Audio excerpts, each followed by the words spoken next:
Since 1960, we have been trying to contribute to the nation by developing and optimizing the potential of the people through education. Every year, more than 7,000 new students from within the country and abroad enroll in UAD. With innovation, technology and creativity that are based on intellectual and moral integrity, perfected by Islamic values, we create a comfortable and stimulating learning atmosphere. The public trust in us is proven by the increasing number of new students from year to year. Currently, there are more than 26,000 active students from various regions of the country. Our continuous internationalization efforts are shown with the distribution of foreign students at our university from various countries. The high-achieving climate developed at the campus supports our chosen students to compete in various competitions, both at national and international levels.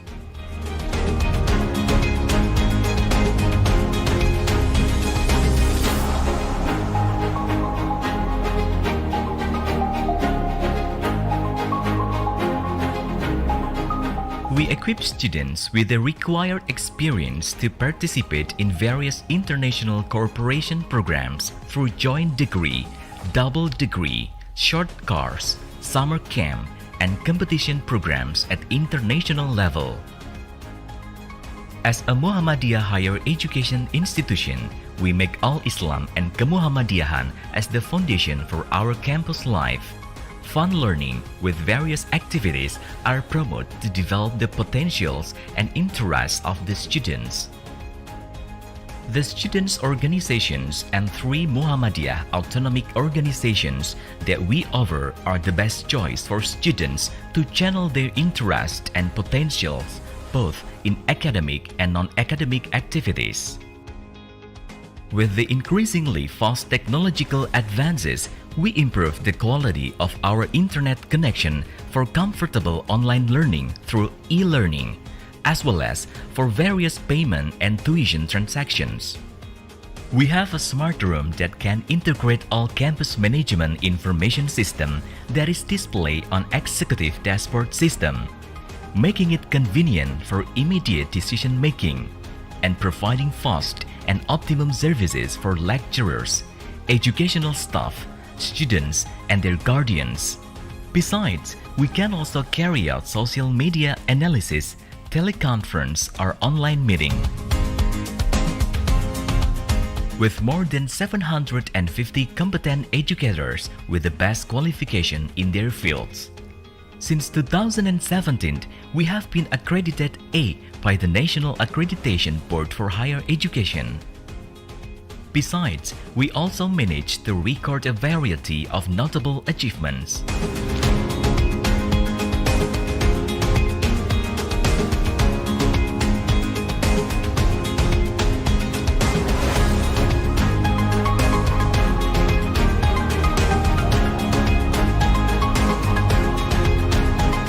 We are working to provide quality education with the best learning system for our students.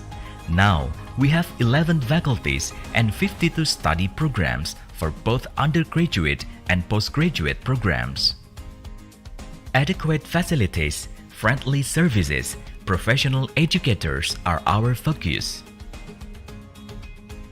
Comfortable classrooms, integrated laboratories, amphitheater with 3D facilities and smart presentation, observatory, as well as libraries with complete collection are utilized to support students' learning activities.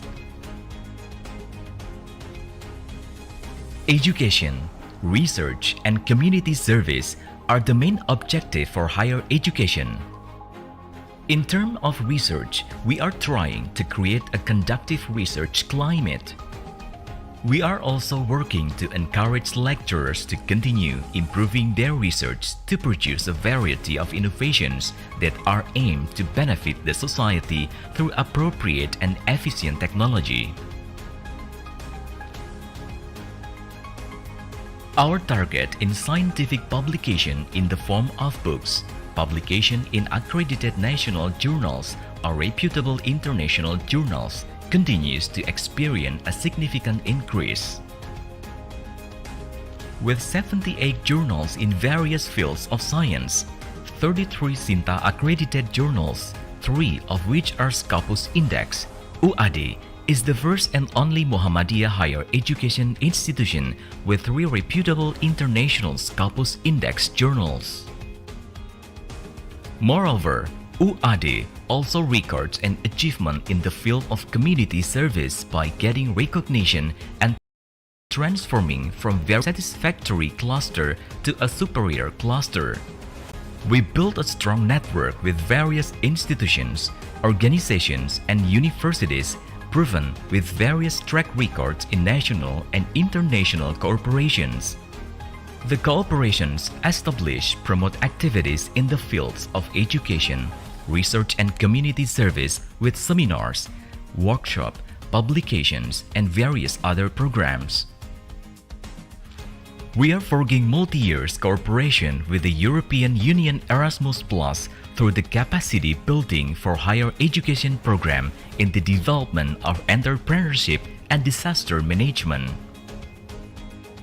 Alumni are valuable assets for a university. For that, we are continuously improving the quality of our graduates. To know the competency of our graduates as workers, we conduct a tracer study by maximizing the participation of alumni through Kamada, Alumni Associations of Universitas Ahmad Dahlan. For the development of science-based business economy, we have a number of business units: PT Adi Multi Energi, PT Adi Multi Kalibrasi, PT BPRS Karana Kiat Andalas, PT Adi Multi Husada, PT Adi Multi Teknologi, PT Adi Multi Property, PT Adi Multi Boga, and PT Adi Multimedia.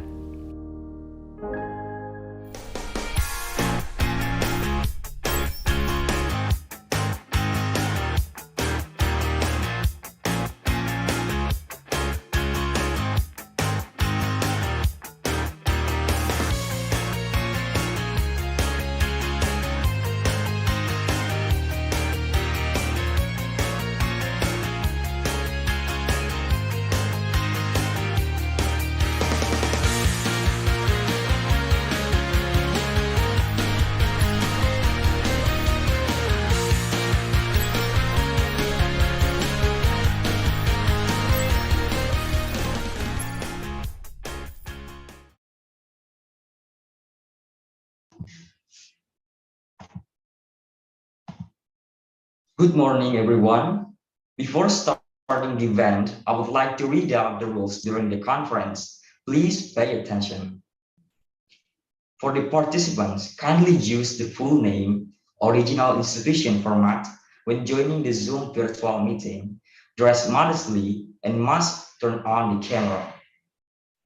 Participant must pin the operator video frame during the meeting. Participant must use the virtual background provided by the committees.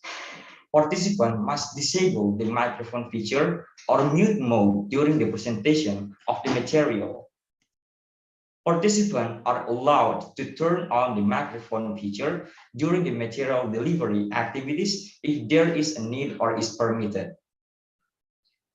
Participants must attend and fill in the attendance list. The presence link will be given 2 times via the Zoom chat box. Participants will be given the opportunity to ask questions at the end of the session. If you want to ask, participants can use the raise hand feature first. If the moderator has invited, participants can unmute themselves by mentioning their name, origin, agency, and questions. So, ladies and gentlemen, Assalamualaikum warahmatullahi wabarakatuh. Alhamdulillahirabbil alamin. Wassalatu wassalam ala asyrafil anbiya'i wal mursalin wa ala alihi wa ashabihi wa man tabi'ahum bi ihsani ila yaumiddin. Amma ba'du. The Honorable Dr. Trikenasi Handayani, MSI, as the Dean of Teacher Training and Education Faculty, Universitas Ahmad Dahlan, The Honorable Dr. Ruli Charitas Indra Prahmana, SSI, MPD, as the speaker today from Universitas Ahmad, Dahlan, Indonesia. The Honorable Assistant Professor Dr. Watana Suwanatrai as the speaker today from Sakon Nakhon University, Thailand. The Honorable Associated Professor Dr. Nul Huda Abdul Rahman as the speaker today from Sultan Idris Education University, Malaysia.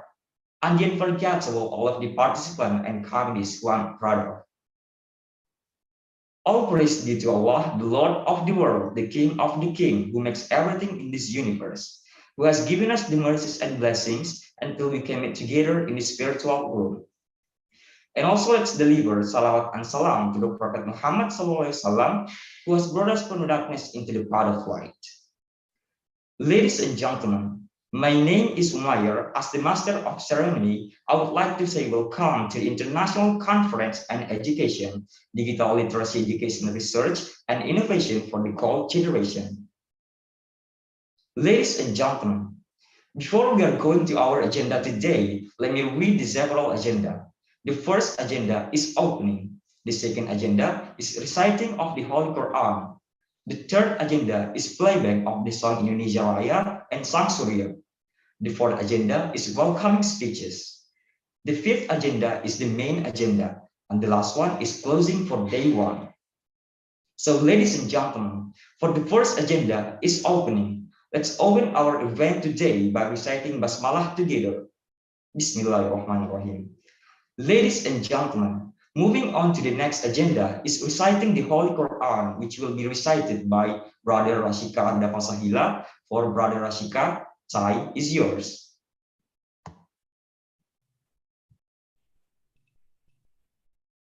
Assalamualaikum warahmatullahi wabarakatuh. A'udzu billahi minasy syaithanir rajim. Bismillahirrahmanirrahim. Idza waqa'atil waqi'ah laisa liwaqa'atiha kadhibah khafidatur rafi'ah idza rujjatil ardu rajja wa bussatil jibalu bassa fakanat haba'an munbashsha wa kuntum azwajan salasah fa ashabul maimanati ma ashabul maimanah wa ashabul mas'amati ma ashabul mas'amah was-sabiquna as-sabiqun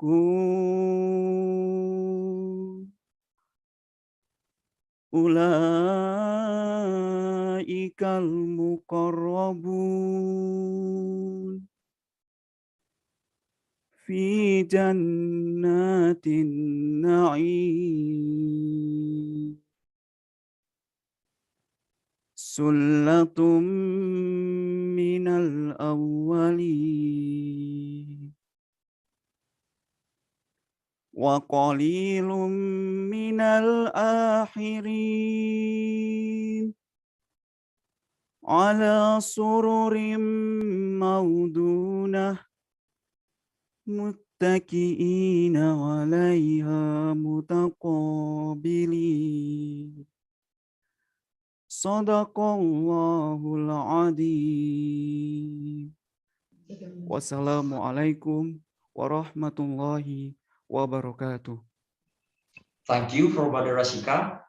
Ladies and gentlemen, the next agenda is singing the song of Indonesia Raya and Sang Surya. For the operator, please play the song on.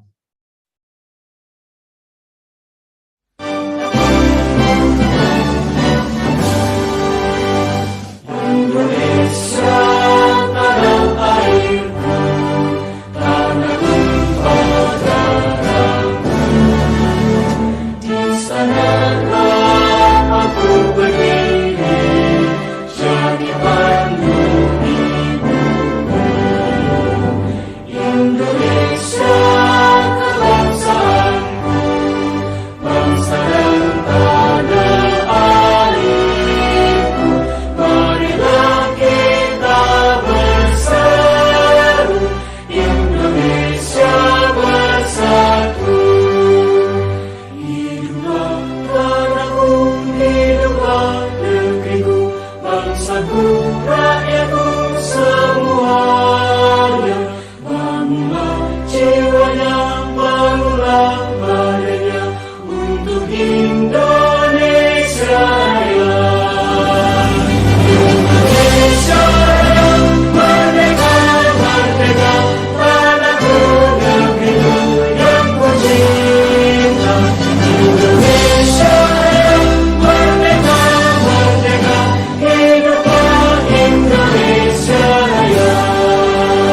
Indonesia Raya, merdeka, merdeka, tanahku negeriku yang ku cinta. Indonesia Raya, merdeka, merdeka, hiduplah Indonesia Raya.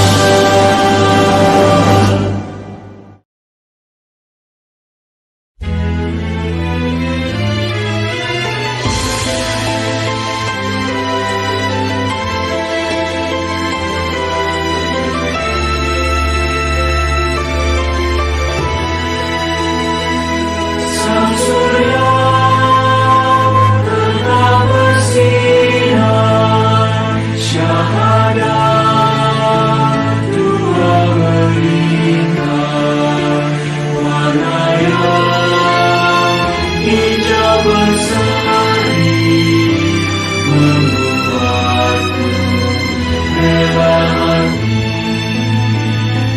Ya Allah, Tuhan Rabbiku, Muhammad junjunganku, Al-Islam agamaku, Muhammadiyah gerakanku.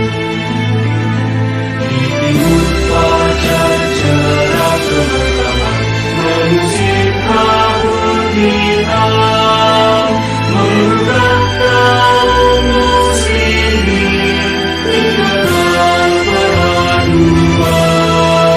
Lihatlah matahari telah tinggi di ufuk Nusantara, seruan ilahi hati samina wa atona. Ya Allah, Tuhan Rabbiku, Muhammad junjunganku, Al-Islam agamaku, Muhammadiyah gerakanku.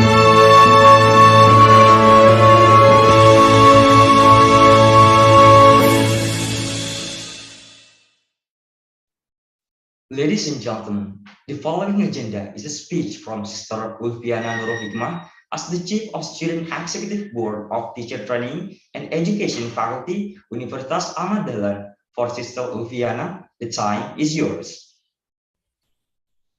Assalamualaikum warahmatullahi wabarakatuh. Good morning, ladies and gentlemen.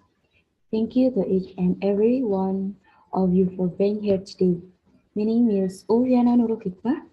It is such an honor for me to speak on behalf of the organizer. Let me begin by giving you a warm welcome to the International Conference on Education 2022. Alhamdulillahirrahmanirrahim. Thanks be to Allah Subhanahu wa Ta'ala so that we can gather at virtual Zoom in this morning. The Honorable Dean of Teacher Training and Education Faculty Universitas Ahmad Dahlan, Dr. Dekinasi Handayani MSI, the Honorable Deputy Dean of Teacher Training and Education Universitas Ahmad Dahlan, Dr. Dodi Hartanto, the Honorable Moderator Mr. Patria Handung Jaya SPD MA, the Honorable all speakers in the event, as well as the Committee of Lecture, all members student executive board of the Teacher Training and Education Faculty Universitas Ahmad Dahlan, and all participants who I also respect. Before we get started, I also wish to thank the committee who have organized this wonderful event. Thanks to the seminar participants who took part in this morning activity. We hope that we can all gain useful knowledge from the great speaker this morning. I hope that this event will help us to grow ourselves professionally. Well, I do not want to take too much of your time. I need to hand over to Umar, our today's MC, to introduce our guest speaker to all of you. I would like you to say once more on behalf of this seminar organizer, welcome.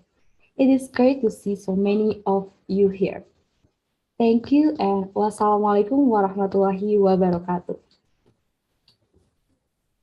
Waalaikumsalam warahmatullahi wabarakatuh. Thank you for your speech. Ladies and gentlemen, the next agenda is a welcoming speech from Dr. Dodi Hartanto, MPD, as the Deputy Dean of Teacher Training and Education Faculty from Universitas Ahmad Dahlan. For His Excellency, the time is yours. Thank you, Mas Umar. Bismillahirrahmanirrahim. Assalamualaikum warahmatullahi wabarakatuh. Alhamdulillahirabbil alamin wa bihi nasta'inu ala umurid dunya waddin wa sholatu wassalamu ala asrofil anbiya'i wal mursalin wa ala alihi wa sahbihi ajmain. The Honorable Dr. Trikina Syandani, MSc, as Dean of Faculty Teacher Training and Education, Universitas Ahmad Dahlan.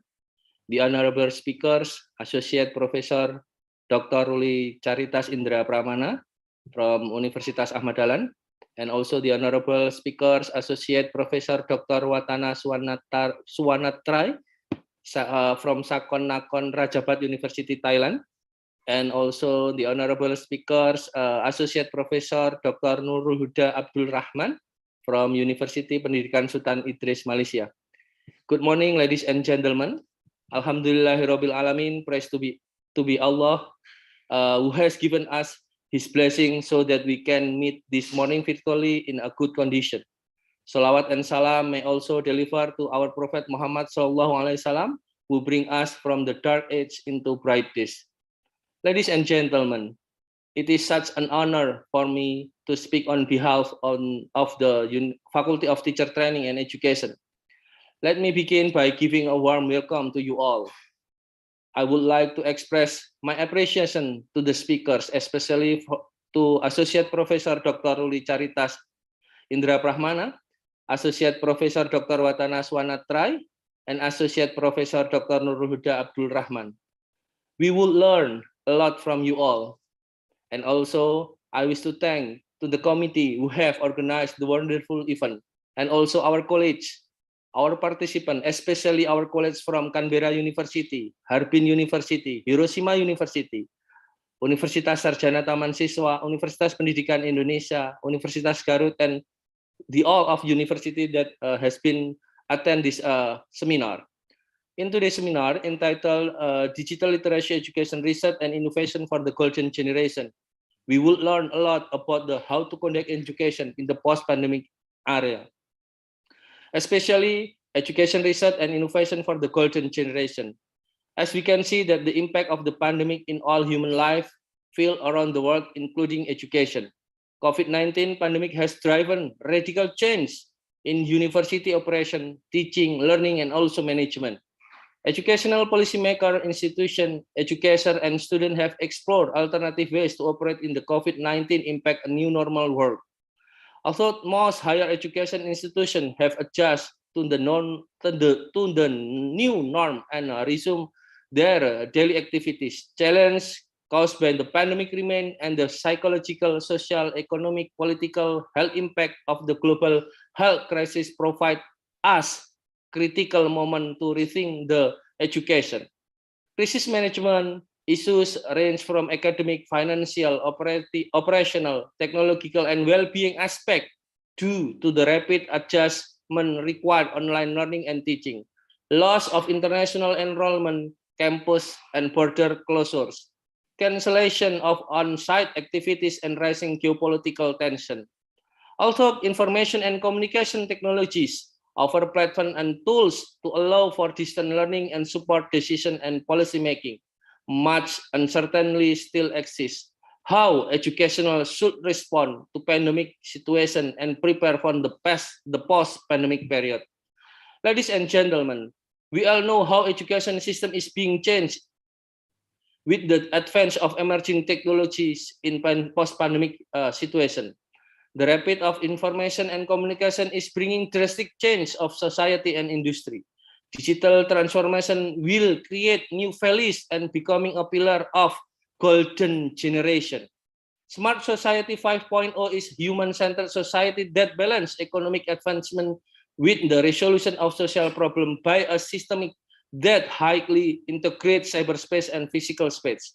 Smart society is incomplete without advancement of the educational system driven by research, smart and sustainable technologies. That is why today's seminar will bring us much benefit to cope with digital literacy education and research and innovation for the golden generation. Well, I do not want to take too much of your time. I officially open this seminar. I hope that this event will help us to improve our insight in terms of digital literacy education research and innovation for the golden generation. I need to hand over of the MC. I would like to say once more on behalf on Faculty of Teacher Training and Education, welcome and have a wonderful seminar. It is great to meet you all. Finally, please apologize for all of my misconduct. Nun wal kolami wa mayasturun, bilai taufik wal hidayah. Wassalamualaikum warahmatullahi wabarakatuh. Waalaikumsalam warahmatullahi wabarakatuh. Thank you so much for the warm speech. Ladies and gentlemen, and all of the participants, we have came to the main agenda, that is the National Conference on Education, Digital Literacy Education Research and Innovation for the Gold Generation. Before that, let me introduce the main moderator who will lead the event for today. Our main moderator for today's session is Mr. Patria Handung Jaya, SPD MA, born in Kulon Progo, December 12, 1990, alumnus of English Education Study Program, Universitas Ahmad Dahlan, for bachelor's degree, graduated in 2013, and then continuing his study in linguistic major in Gajah Mada University for master's degree, graduated in 2016. And for now, he's one of the lecturers at the English Education Study Program, Universitas Ahmad Dahlan. He has a lot of track record of academic achievements, such as in 2012 as the best speaker of National University English Debate Competition, or NUEDC, on Fakultas 5 Yogyakarta, as well as experience in journalism and presenters, such as the speaker at the International Conference on Language in Solo 2016 and in Semarang in 2017. He has also published a bunch of scientific writing and books, such as Semantic Changes Used by Millennial Generation on Instagram Journal of Humanica Diponegoro University in 2021, and English for Institutional Course is a textbook for English lecturers at Universitas Ahmad Dahlan in 2019, and many more. So, ladies and gentlemen, without any further ado for the moderator, the time is yours.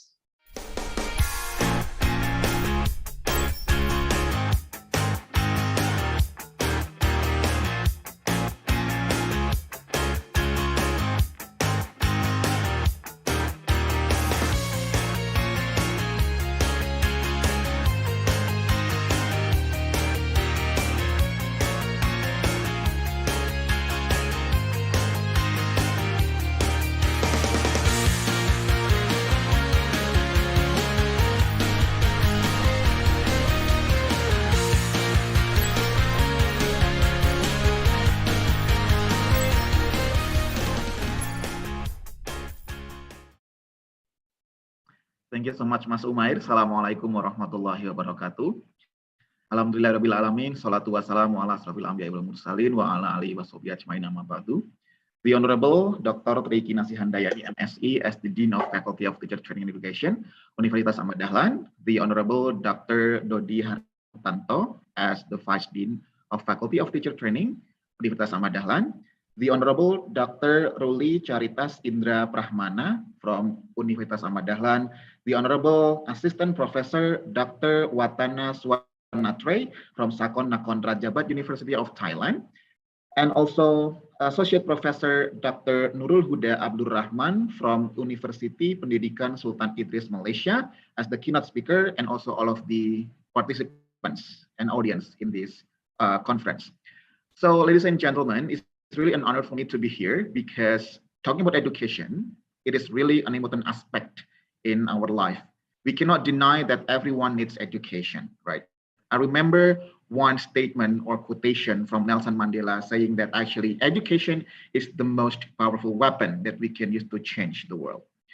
However, we also cannot deny that the existence of education also faces several problems. Of course, there are several problems that I would like to mention. Number one is that it is related to the development of our era. We cannot equalize the system of education that we use in the past time to students nowadays.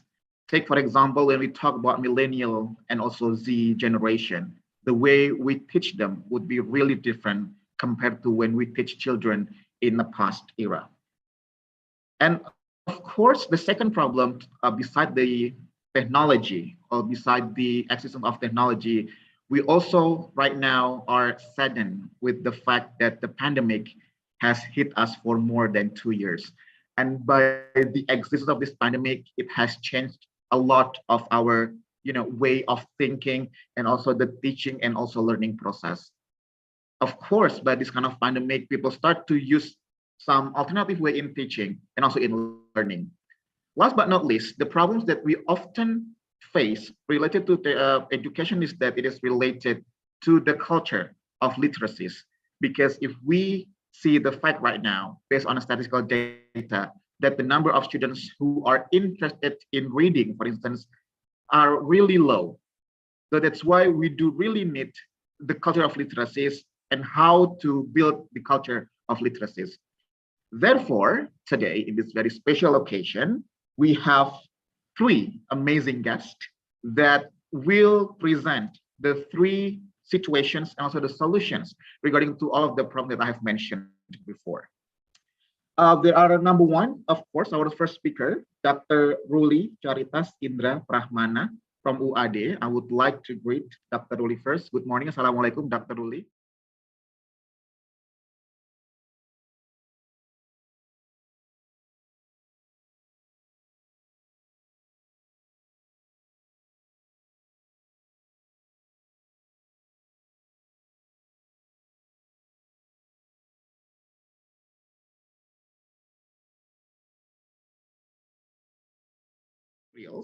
That is entitled Educational Acceleration Toward a Digital Character Society. However, before I give the time to Dr. Ruli to deliver his materials, I would like to read a little bit of his curriculum vitae. I really say a little bit because I am really honest when I said that his CV consists of more than 50 pages. It will be really impossible for me to read the whole things from Dr. Ruli. It's really amazing, ladies and gentlemen. So, Dr. Ruli Charitas Indra Prahmana was born in Medan, 24th January 1987. So he's actually my brother. And then for the formal education, so he finished his Bachelor of Science, SSE, in Mathematics from Universitas Gadjah Mada. And then he also finished his Master of Education from Universitas Sriwijaya. Then he also pursued his doctorate degree in mathematics education from Universitas Pendidikan Indonesia. And then he also got the non-degree in mathematics education from Utrecht Summer School in mathematics education. He also has finished several symposium and also conference as a keynote speaker. There are a lot of it. I would like to read the most recent one. So he has become the 3rd Ahmad Dahlan International Conference on Mathematics Education as the keynote speaker. He also became the keynote speaker in webinar in National Penelitian dan Publikasi Ilmiah Bidang Pendidikan Matematika di Era Digital. Not only becoming the keynote speaker, he also has finished several publications and also research in his field, which is in mathematics. I would like to read only probably several of the research that he has written. For example, he has written several journal and also several research regarding two mathematics as awarded in Hibah Penelitian Dosen Pemula, awarded Hibah Penelitian Dosen Pemula in 2013 and 14, and then also awarded as BIM POMI or Bilingual Master Program on Mathematics Education. And he also become one of the writer along with his fellow friends in several journal, in Journal of Hanoi Math and also another reputable journals. So without any further ado, I would like to welcome Mr. Ruli Charitas to deliver his materials. Dr. Ruli, you have 1 hour to deliver the materials, and we will have the next 30 minutes to have Q&A session. So Dr. Ruli, the floor is yours. Okay, thank you very much, Dr. Hanu. Bismillahirrahmanirrahim. Assalamualaikum warahmatullahi wabarakatuh. Alhamdulillah rabbil alamin. Wassalatu wassalamu ala asrofil anbiya wal mursalin wa ala alihi wa sahbihi ajma'in. Asyhadu an la ilaha illallah, asyhadu anna Muhammadar Rasulullah. Allahumma sholli ala sayyidina Muhammad wa ala ali sayyidina Muhammad. First of all, to the honors, Dr. Trikadasi Handayani, MSc, and also the honor Dr. Dodi Hartanto, MPD, and the honor Assistant Professor Rajabat University Thailand, and also and the honor Associate Professor Dr. Nurul Huda Abdurrahman from University Pendidikan Sultan Idris Malaysia, and also the moderator Patria Handung Jaya SPD MA. In this occasion, I would like to present my presentation. For example, may I say my... Okay, this is the idea that I would like to share with you about community radio-based learning model. This model, we promise that is the promising learning model in remote area during pandemic era. The idea of this research comes from our rector, Dr. Muklas. He has the idea about what is the Universitas Ahmad Dahlan can contribute in the pandemic situation, because of we know that at that time a lot of schools cannot conduct the teaching in the normal way. This research come from I myself, Rucha Prahmana, and also Dr. Dodi Hartanto, and also Dr. Dian Arta Kusumaning Tias, and Raden Muhammad Ali, and the last Dr. Muklas as our rector. Okay, this is the poster of our International Conference on Education. It is an honor. Thank you very much for the committee to invite me as one of the speaker. It is an honor for me to be one of the speaker in this conference. Before I continue my present, I would like to talk with you that the idea of our topic or in this semester is come from our rector.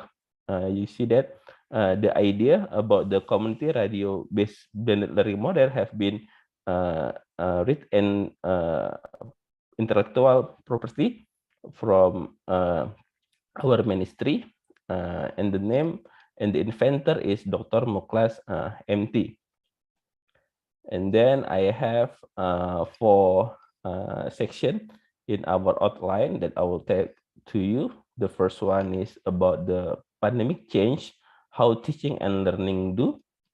And the second one, the new blended learning model perspective, because of we know that we have the old blended learning model perspective, and in this paper that I will share with you, we propose the new perspective about the blended learning model by using the radio community.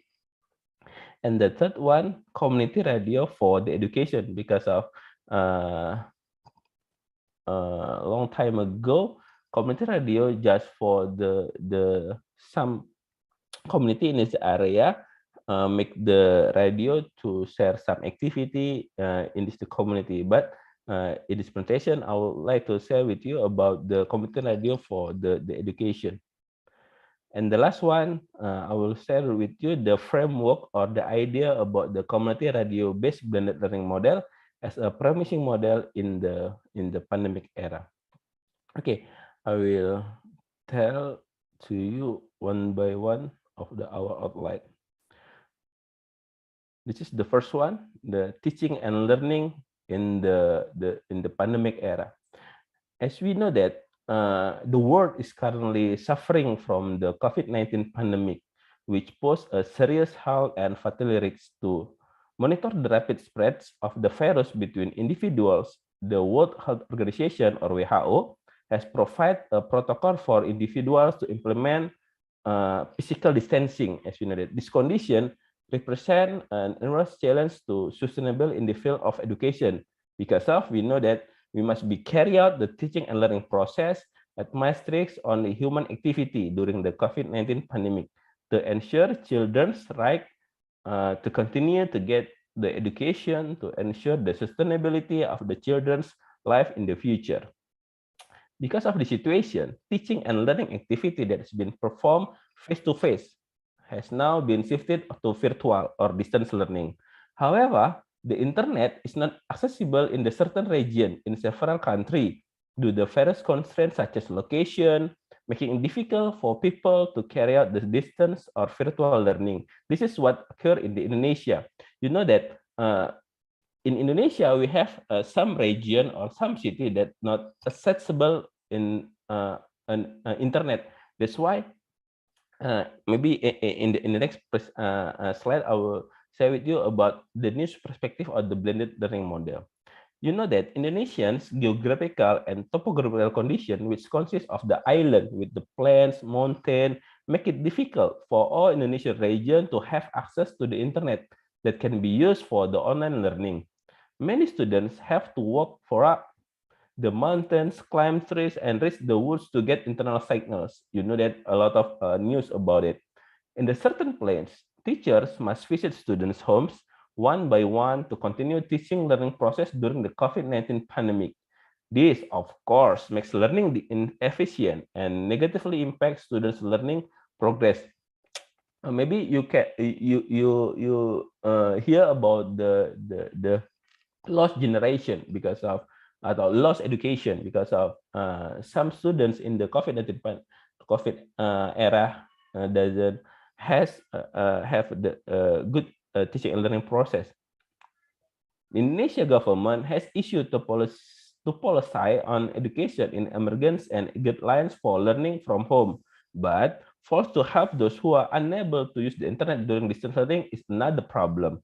The COVID-19 pandemic has unknown, and that the Indonesian government has yet to provide precious solution to learning problems in area without internet connectivity or in remote regions.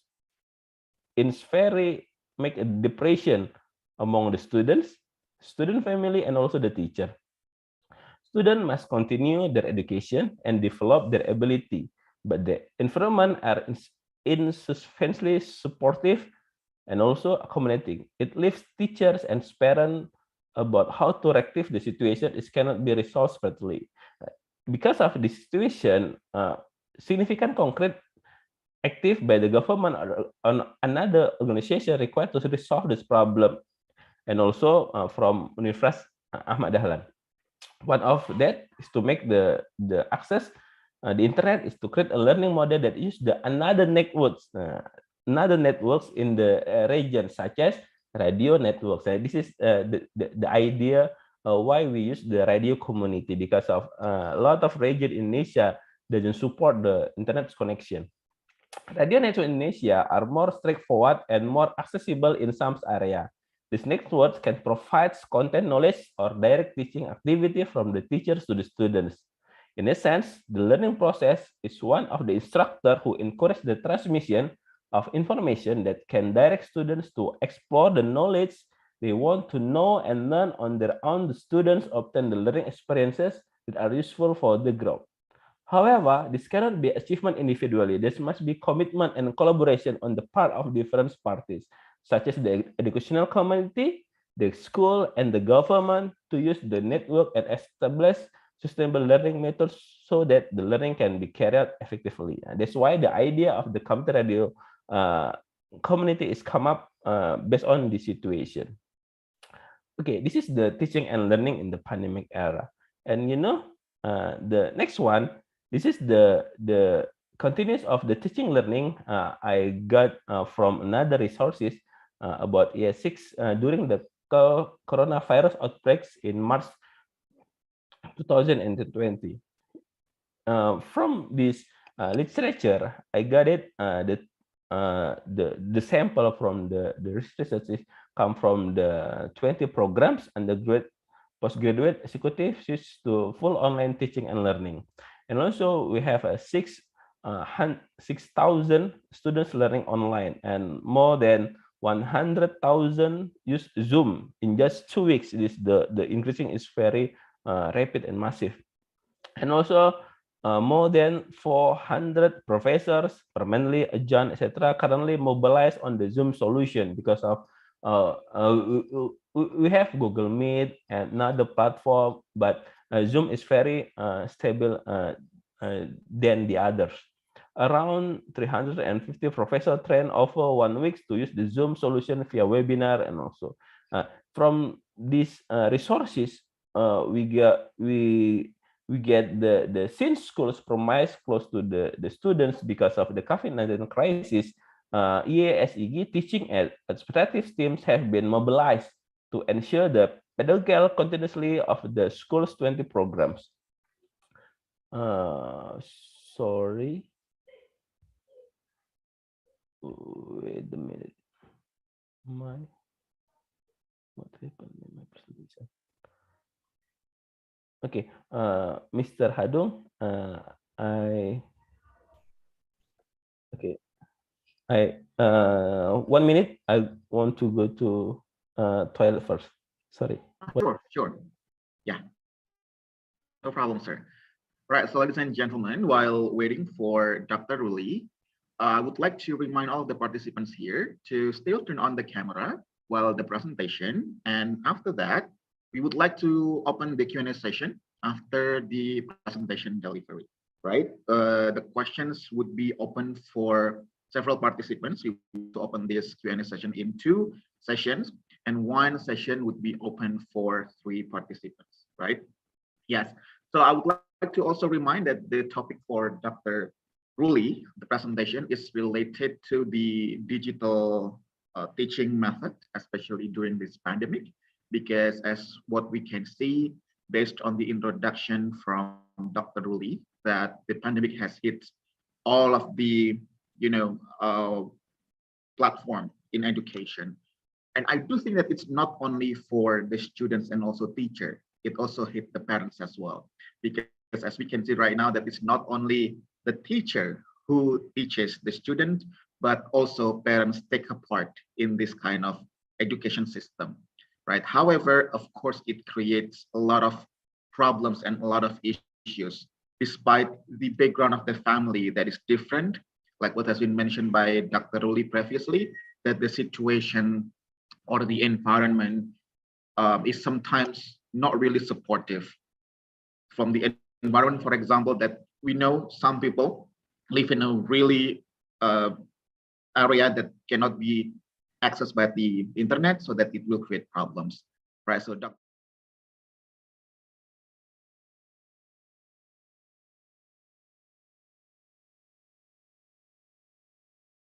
next slide. Okay, I will continue. Okay, in this condition, the team, namely ESG teaching and administrative team, have been mobilized to ensure the pedagogical continuous on the school's 20 program. In this space, in 1 week, 14 until 15 March in 2020, All of the school's courses were moved online, making this possible to continue all teaching activity without interrupting. The city team, who regularly leads the team's workshop and training related to the teaching remotely, developed a website where multiple resources are available to professors to get them because of this transition. The entire academic faculty was trained by using Zoom because of we know that because of the situation, Zoom is to be the most favorite platform because of this situation. Okay, this is the situation. This is the condition. So, what next? What the solution because of this situation? So, we as a lecturer and also researcher try to give the contribution because of the situation. We propose the community radio network can perform in the situation by, like I said before, volunteers and schools, teachers, students, and also the parents who will use, manage, and supervise the radio networks. This community will provide the teachers with the information the need to keep up students' actively engagement and also the learning activity during the pandemic. And the next problem is what they can do. What does the learning model, what the learning approach can perform by using the radio community. That's why the idea cannot be implemented without any underlying theory.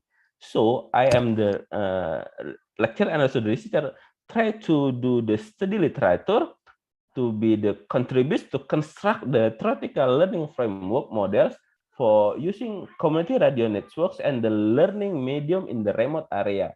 So this is the special area. As we know that in the city area, we cannot confuse about the internet connection because of in some area the signal is very good, but when we go to the remote area, it's another case situation.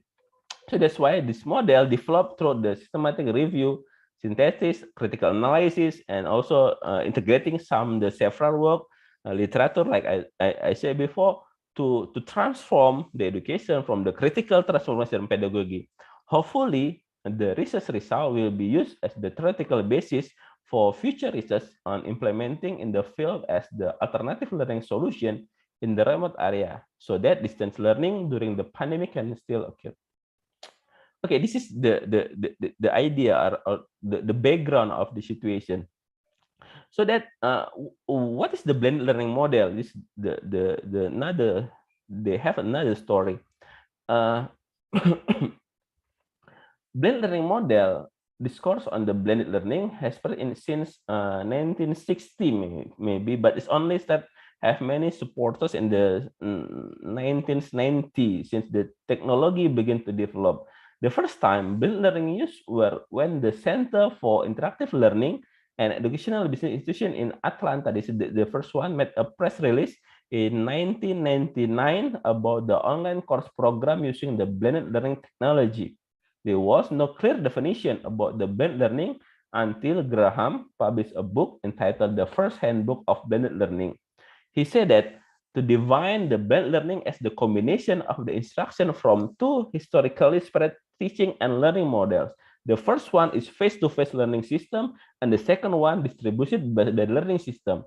Some educational develops provide various definition of the blended learning, but the main point is to combine two learning models. This is what we call the blended learning because of there are two learning models that combine to achieve a desired learning objective. Therefore, the blended learnings is the factors that's used together to obtain harmonious results which can be seen from the student's learning process.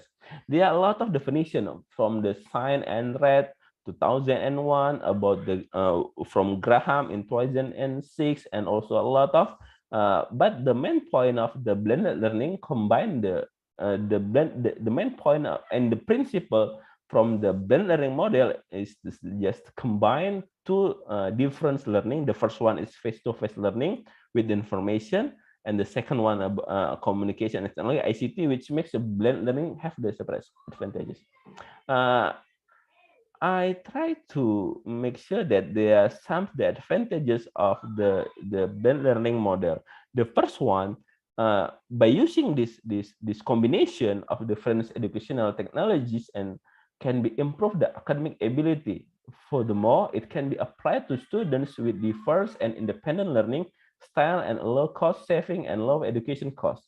Using various learning technology also attracts students' attention. And finally, by using the combination about the face-to-face education and other process, students can access knowledge anytime and anywhere.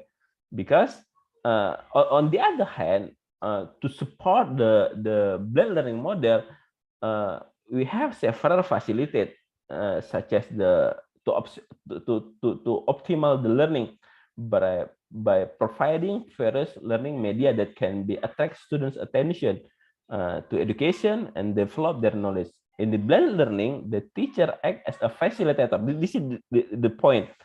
Teacher or the lecturer in the blended learning acts as the facilitator and media in the learning process. Not the teacher-centered learning, but also in the student-centered learning. The subject and students is the focus in the teaching learning process. The teacher or also the lecturer in the situation to be the facilitator. The teacher provides instruction or learning media materials and offers guidance to students on carry out learning activity and taking advantage of the technology using in learning. About the syntax, as we know that every model in the learning process have the syntax or the step or the basis of the blended learning can be referred to ICT-based learning because of in the principle blended learning combine face-to-face learning with ICT. There are three syntax to conduct the blended learning. The first one about the seeking information and critically having source of information based on the relevance, validity, and reliability and academic clarity of content. The second one, the acquisition of data, namely students individually or groups cooperatively and collaboratively trying to find, understand, and confront information obtained from information provides with idea that already exists in the mind. The last one and the third one, the synthesis of the knowledge, namely constructing the knowledge through the process of assimilation and accommodation from the results of the analysis, discussion, and also formulation of conclusion on the information obtained. That's why blended learning has the several roles, including the learning process that combines, like I said before, the second one about the coaching between the distance independent learning and face-to-face learning between the teachers and the student. Finally, parents and teachers have the important role in the student learning, where the teacher acts as the facilitator and parents acts as a motivator. This is from Boruk 2019. There are 6 elements and so on. We have the combining pedagogical, connecting, combining learning technology, and so on. But when I would like to make the illustration about the blended learning model, maybe you can see that this is both. I get it from the Microsoft Education. There are two, like I said before, from the definition. The first one, the face-to-face learning, and the second one about the online learning. From the face-to-face learning, we have two kind of the learning process. The first one, the traditional instruction. The second one, a technology-rich instruction. But in the online learning, we have the informal online learning, and the second one, full-time online learning. When we try to combine both of the learning, face-to-face and online, we have the new one, namely the blended learning. In the blended learning, from this literature, they have divided into 4 model. The first one, rotation model. The second one, flex model. The third one, a la carte model. And the last one, a rich virtual model. In the rotation model, they divided into the 4 model: the station rotation model, lab rotation model, flipped classroom model, and individual rotation model. what is the differences between the fall model? In this illustration, blended learning model that teachers or schools can implement. Each model has specific way to target teaching and learning. It also incorporates the blended learning, and allow for students to have some agency over time, when, space, where they learn, pace, speed, and rate of learning, and the path way in the which they're learning. About the rotation model, like I said before, the students rotate on the fixed or teacher's lead schedule to encounter the learning experiences, with at least one being online. There are 4 different ways to implement the rotation. The first one, station rotation. You can see that in the illustration. All students circle through its rotation. The second one, lab rotation. Students rotate to a computer lab for the online learning. The third one, flip classroom. Now, primary content delivered in online, followed by teachers guide work and practice in person. Maybe in Universitas Ahmad Dahlan, we have been implemented the situation flip classroom. Some students comes to the campus, and the last one from at home, and then we have the what we call like management system, online management system, and then we can when we learn from the online management system, sometimes we learn in the classroom, sometimes in the blended. This is one of the flipped classroom. And the last one, individual rotation. It means that students have the individuals playlist they rotate or work through with at least one component online. About it is the part of the rotation model. How about the flex model? Flex model means the primary instruction is online delivered with in-person enrichment through small group instruction, group projects, and individual tutoring as needed. And the third model in the blended learning, a la carte model, means that course and instruction enter online, complete on campus or offsite. There's only accompany other experiences offered with a learning center or school. And the last one about the enriched virtual model, it means that students are required to have in-person learning session with their teacher and then complete their remaining coursework remotely with the same teacher assessing work. This is a source from the Michiel and Herterstecker with their book, the title Blended Using Disruptive Innovation to Improve Schools, from San Francisco, Josephus, 2014. This is the situation from the blended learning model that I would like to tell with you. Okay, the third part in my presentation talk about the community radio for education.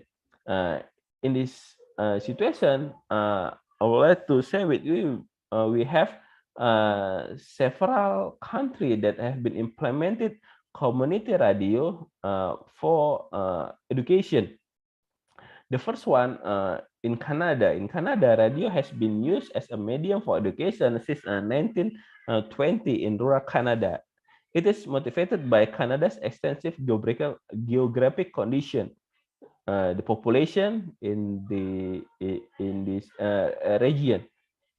Furthermore, the Canadian National Railway (CNR) program emerged with the target the point grade school for students with disabilities and blindness in the Vancouver area. The second one, community radio for education in India. We know that as a rural community-based radio in India, farm radio forum has been used in many areas, such as in education, agriculture, health, and literacy.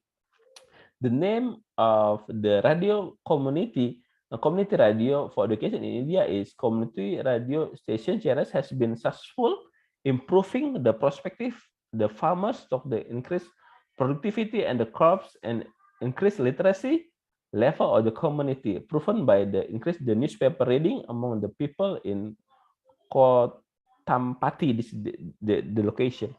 Secondary school in India have also developed hybrid vision radio, which combine broadcast and text and is useful for learning geography, and graphic illustration.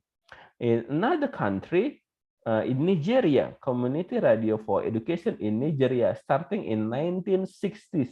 Community radio broadcast was formed to educate rural community in Nigeria. The name is the radio community in this Western Nigerian Broadcasting Corporation, or WNBC. And the next one in Kenya, Community Radio for Education in Kenya. The Instruction Radio Interactive IRI developed by Radio Language Art, or RLA, in 1980. And how about Indonesia? In Indonesia, historically, the emergence of radio and community radio in Indonesia can be divided into 4 periods. The first one, the Dutch colonial era. The second one, Japanese colonial era. The third one, the independence era. And the last one, the post-reform era. Furthermore, the radio was used to support the learning in Indonesia starting in 1980. The educational media developed center of the Ministry Education and Culture in Yogyakarta. The name is Radio Edukasi, or RI, to support the formal and informal learning. This radio broadcast a wide variety of programs such as media audio penunjang pembelajaran, and also media audio kreatif, media audio pendidikan anak usia dini, media audio jelang ujian nasional bagi tunanetra, English audio dictionary, cerita rakyat, dongeng anak Nusantara, and so on. A lot of program from this radio. Education radio has established partnership with several radio stations in the regions, but the frequency often experiences clarity disturbs. RI can support education in Indonesia, but its nature is still general and in one way, like, but it's not interactive. The radio just in the one-way situation. Okay, after the independence period in 1945, on August 14, Japan unconditionally to the Allied force, the nation leader used this moment to continue to keep their imprisoned independence fighters, namely Soekarno and Hatta, to declare Indonesia Independence Day. By that time, radio's role was instrumental in convening Indonesian independence to all Indonesians and the world. Before the Republic of Indonesia independence on August 17 August 1945, on the Kyushu radio station. This is the turning point, the radio community in Indonesia after the Independence Day. How about after this, from reform area until the present? Before entering the reform area, Indonesia has two periods known as the old order and new order. Maybe some of the students know about the situation. This community radio has organized themselves into the organized name the Indonesian Community Radio Network in 2002. It consists of the community radio network of West Sumatra, South Sumatra, Lampung, Jakarta, Bogor, Depok, Tangerang, and so on. A lot of region in Indonesia have the Indonesian community radio. The main agenda of this Indonesian community radio is to advocate community broadcast in Indonesia, to promote broadcasting democratization, and now develop of the community radio is legal policy and so on. The next, after we know the history about the radio community in Indonesia, is what the potential use the community radio for learning in remote area during the COVID-19 pandemic. In my presentation, I would like to give you the information. Some of the stakeholder can support the radio community, starting from the government, and also uh, other non-government organization, and we have also the private sector and the ministry also, and then schools, teachers, parents, religious leaders, women's leaders. This is the children divided into the four part: the young learners, young facilitators, young journalists, and listeners group. This illustration I got it from the BMC. BMC, one of the reputed journal, with the title Redesigning an Education Project for the Child-Friendly Radio. This is the multi-sectoral collaboration to promote children's health, education, human rights after the humanitarian crisis in some of region. In this situation, the key contribution of factor to successful collaboration that we call the sustained, commit, and flexible from the all partners during after crisis. Okay, there are a lot of information about this illustration, such as about the young journalism. There are 36 children affected by the. This is about the radio program broadcast about the radio MOA, the children's program where triangular, story time, message trust music, under the mango tree program. There's a lot of program comes from the situation. About the distribution, about the radio distribution, sometimes using the phone panel discussion broadcast, a lot of information. Maybe you can I give you the link to combine about the situation. Maybe you can know more if you get these resources. Okay. And the last one, maybe we can move to the goal of this presentation about the community radio-based blended learning model as a promising model in the pandemic era. Why I call this the promising model? Because of when we use the community radio, we don't need the internet connection like the online learning that perform in the city is very different if we comes from the remote area. There the signal and the internet community is very poor. So that's we propose the new learning model, namely community radio. This idea, this framework have been published in the Helion journals published by Elsevier. This, like I said before, there are some researcher to think about this situation. What is the community radio based model that we propose in this presentation?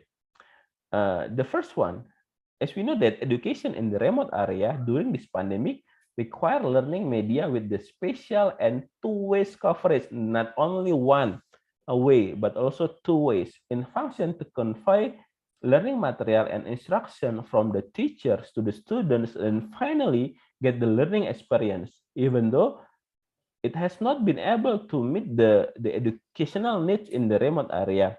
That's why nowadays community radio is in reality being used for the social benefit of the community and has been used for educational purpose. Community radio, however, can be used an educational option during this pandemic in the rural area where internet access it has to get. The essence of the general concept of community radio that are used for the good of the community, not for profit and out the control by the community, whose programming is adapt to the needs of the community and locally protection. So the transformation critical education as the philosophical and pedagogical context. This is the idea comes from Dr. Dodi,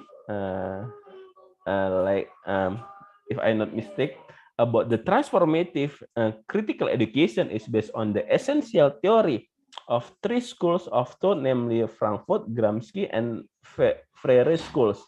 The Frankfurt schools believe that critical theory must significantly change the world and improve the human condition. This is some of theory. Maybe we can discuss more about the Gramsci horse and also the Freire theory and so on. And we have someone in this station, Bapak Dr. Dodi Hartanto is more master about this theory, about the Ferreira project and so on. But the main point that I will share to you about the community radio based learning model, because we as the researcher found several relevant findings that supports the development of the theoretical framework for community radio for education.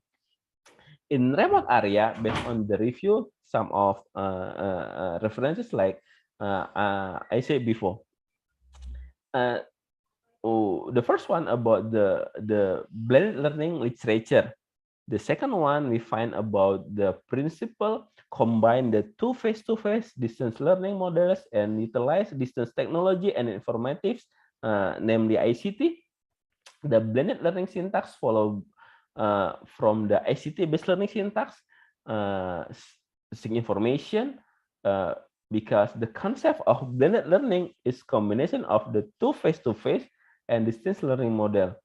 As we know, a long time ago, when we hear about the blended learning, in my opinion or in your opinion, it's the focus on the internet connection because of this, the online learning. But in the idea from this, we try to give the new perspective. Blended learning not only talk about the online learning, but also the focus about the ICT. So we have the radio community. We don't need the internet connection, but we can use the ICT because radio is one of the ICT product. So that's why in the syntax, we use the ICT-based learning syntax, and also the concept, and also they develop community radio for education, and some of history of experiences from another country like Canada, Nigeria, India, and Kenya. And also we know the history about the community radio in Indonesia. And the last one about the technical implementation of the community radio starts from planning, organizing, personal, directing, and monitor. But our focus in this construct the theoretical framework just about the teaching and learning process, not talk about the technology, and also about about how to personalize the technical implementation in this region or in this the situation. Okay, the transformation critical education literature that we review, we obtain some theoretical findings. The implementation of the transformative education. Learning must create intellectual freedom to achieve transformative critical education, must improve freedom in human awareness, and so on. About the community radio based learning model that we call CR B2LM, is the community radio aims to provide the distance education in remote area. Is done by utilizing radio technology combined with the blended learning model. There are 4 steps that we characteristic of our model that we propose. The first one, the involve of learning organized in remote area in the process of establishing, managing, evaluating, and monitoring community radio operations. The second one, the clarity of the community audience, namely the school's academic community, organized, and local community leads to implementing of learning. The third one, the limited broadcast range for the coverage area around the place where the learning takes place, or around the school that's only intent for teaching and learning activity between teachers, students, school, and parents of students.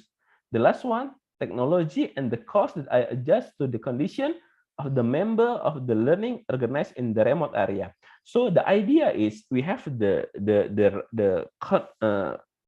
community radio divided in the some area, and every area they are the teacher and also the student and the parents then make one group, second group, third group, fourth, and another group. They are the station on the other side that promote the information in the teaching and learning, such as like learning about the mathematics and also about the physics, biology, and so on. And then this is about we call the blended learning.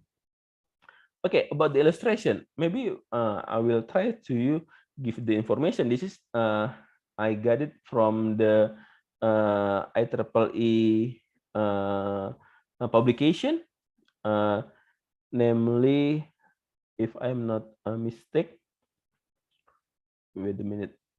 Okay, this is I give you the link from the paper. Maybe we can discuss after this if you would like to talk more. There are 2 points about the radio community-based learning. The first one about the podcasting engine. This is the teacher and student. The teacher give some instruction and the learning in the station. And the second one about the e-learning platform. This is the podcasting and iterating and student feedback, because of this is two-way direction, not only one way. A student can give the feedback to the teacher by using the radio. This is the student face-to-face teaching and post-mode learning. You can see that there are some direction, and pull mode learning, and there are the online discussion and face-to-face discussion between one student with another student. This is the internet-based social technology for the blended learning. Because of I don't have the illustration about our project, maybe this illustration from another publication that I said you can make you imagine what the concept that we would like to conduct and promote to solve some of the problem in the teaching and learning situation in the pandemic era. Furthermore, in the reality around themselves and their work, reflect what to do with what have been learned and seen the truth of the world. But the result, the construction of transformative idea will happen. However, the framework that we contribute as the recommendation as the alternative learning in remote area by using community radio hopefully has the solution to the learning difficulties in remote area during COVID-19 pandemic era because of the international constraint. However, it still needs future research about the implementation in this field, about the solution, because of it's still just the theoretical framework that we try to conduct about the theory based before we continue to the implementing in the several area that would like to implement this model. And the future research must be carried out or consider the need and urgency. Last but not least, the conclusion about our alternative solution to learning model in the remote area with the lack of internet access, namely when we call community radio-based learning model by utilize the radio network for the learning activity. This learning can be implemented by collaborating community radio with teachers, students, and students' guardians, namely their parents. Furthermore, the teachers and students carry out the blended learning that combine the common knowledge with learning using technology. Technology in this situation, namely the radio network, not technology by using the internet connection. In this case, the technology used in the radio, the teachers act the facilitator who will guide students during the learning activity, and the parents act as the motivator who help students study at home. They can openly and they logically implement the community radio-based learning model to foster students' critical awareness and encourage the creation of students' transformative idea in dealing with the problem in the real world. Some of the limitation, like I said before, this idea just the idea develop the theoretical framework without implement and collecting the empiric data. That's why our recommendation for the future research, we hopefully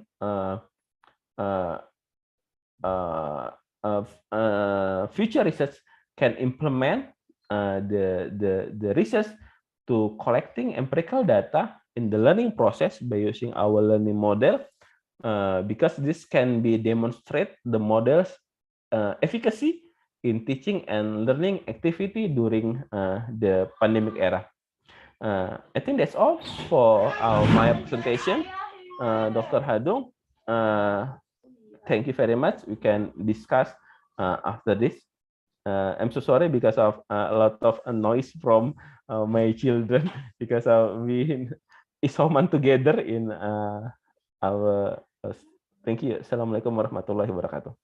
Waalaikumsalam warahmatullahi wabarakatuh. Right. Thank you so much, Pak Ruli.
If you need my presentation or some of the literature that I use in my presentation, I will share to the committee. Maybe after this, the committee can share to the all participants. Because when I try to share by using the chat in Zoom, I cannot do that. Okay, so it's okay for the participants to copy your slides, sir? Absolutely, absolutely. Yeah, okay, all right. So if all of the participants here, ladies and gentlemen, if you would like to have the copy of the PowerPoint later on after this conference or after this event, probably tomorrow, the participants can ask for the copy of the PowerPoint to find out all of the references of what has been presented by Dr. Ruli before. By the way, I forgot to mention that Dr. Ruli is from the Department of Mathematics Education, the Faculty of Teacher Training and Education, Universitas Ahmad Dahlan. So if who knows that you want to meet him in person, but not now, of course, after the pandemic, to discuss further about his research, of course, he would be welcome, right, sir? Yep. Yeah, so we have one question, sir, here. Yep. We have one question from Mr. Agam Ahmad from MS, Universitas Muhammadiyah Surakarta, if I'm not mistaken. Yeah, so the question is there any infrastructure and technical difficulties ever reported on radio-based teaching and learning activity? Is it suitable for all school subjects? For example, physics education and sport. Would you like to answer directly or wait for another 2 questions, sir? Okay, maybe I will answer directly. Yeah, sure. Okay, thank you very much, Mr. Agam, and also it's very interesting and very good question. The first one about the difficulty. As we know that because of this, the project from our rector, so our rector support full power to the situation. We have the one city, namely Bawean, in middle of Java, or East Java, Bawean. We have built the tower in there with Dr. Anton Yudana and the team from the electrical engineering. Go there and develop the tower, and then we have the radio, namely Ramada Bawean, if I'm not mistaken the name. Maybe Dr. Dodi give the clarify if I mistake. Radio Bawean, Ramada Bawean, and then this is about the technical, the radio, the tower, because of we use the community radio, we don't need buy the what we call the frequencies, because we have the special frequency because of we radio community. And then the range of the signals more than 100, if I'm not mistaken, 100 kilometer. And the learning process, Dr. Dodi, Dr. Dian Arta, and another researcher from Universitas Ahmad Dahlan make the learning plan, learning lesson, and record some of the material, and then the material, sometimes we do the podcast. The teachers come from Yogyakarta, and the reporters from Bawean, we do the podcast to record some of the material, and then the results spread out to the another group in the Bawean region. Is the first group, second group, third group. Maybe today we learn about the physics, the second one, next day we learn about the mathematics, and so on. Then every groups in students' home, they just use the radio in their rooms and their house, and sometimes they use maybe the oldest handphone, not smartphone, handphone, by using the not internet connection but also just using the signal. We know that some of the old phone have the radio, is correct, and they use this radio like what we it's not polite to say the merek. Jadul, the smartphone jadul, they have the radio, and then they just hear the information from this phone or some from the radio, and then they don't need the electricity sometimes because of the radio, just using the battery. And then this is the infrastructure and technology. About the teaching learning activity, if the student or try to make some question and so on, they just by using the call the reporter in the station if they would like to ask something, or they just send message, not WhatsApp because there is internet signal is not good enough in there, but phone signal, I think we just use the SMS, short message. And then this is the activity, as long as I know, because of I don't implement yet to the Bawen because of some of condition, but based on some experiences that will implement it in there, there's something that's good. About the content suitable for all subjects, for example, physical education and support. Until now, I cannot say this is suitable or not because of, like I said before, this is just the theoretical framework, just the basis theory that we would like to conduct. That's why we need the more collecting data. We need more empirical data in the field. That's why for the future research, maybe Mas Agam or Mr. Agam can try to implement that our model. Maybe after this we can discuss more about the standard or the syntax from our model. So about the suitable or not, until now I cannot answer your question because of we need more data. This is my recommendation also for the future research.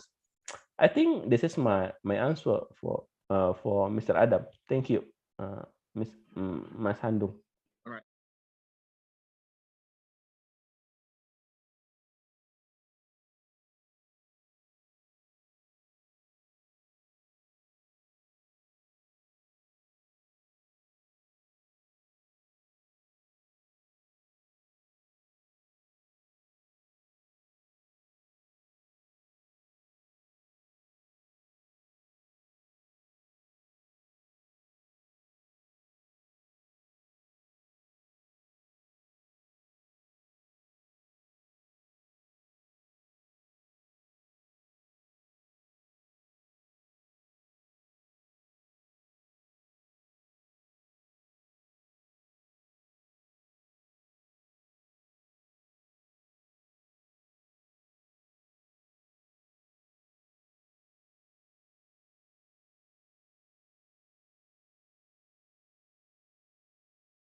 I think this is the situation. This is the different situation, not normal situation. If you compare the just audio based learning with the audio and video, is different situation. Okay, this is the condition. And then the last point about the effectivity and so on, I think we need more data to implement it. Yeah, hopefully 1 or 2 years after the theoretical come published, we need more data, and then we can make sure that our model more effective than another model with the condition. So they are the condition that we use this model. If you use this model in the area or the situation that have been good internet connection in the city and so on, I think it's not effective. I think that's it. I think you get my point. Thank you. Thank you so much, Dr. Uli, for the answer. So, Professor Nurul Huda, is that answering your questions?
Recording stopped.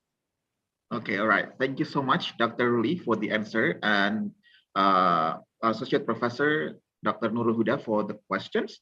Recording in progress. The statement when Dr. Uli said that it's better to get the audio only instead of not.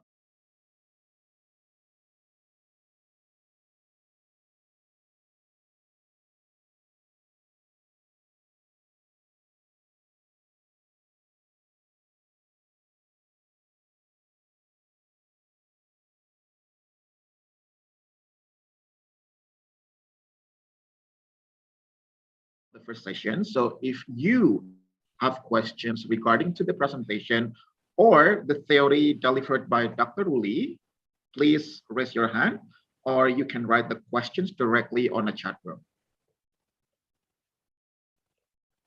Please, ladies and gentlemen.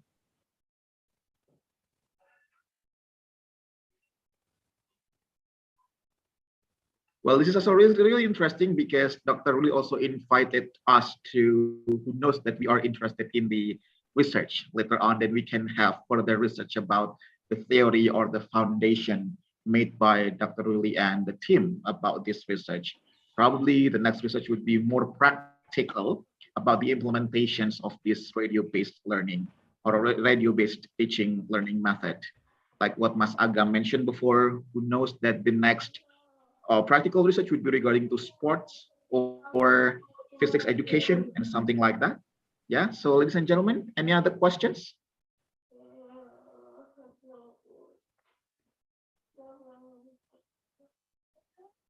Not yet. So if probably, Dr. Ruli, the respondent or the participants would like to ask you questions, but not here, probably because they are too shy, it is okay for them to send you email, probably. It's okay. Oh yeah, by the way, the email of Dr. Ruli would be in Ruli, R-U-L.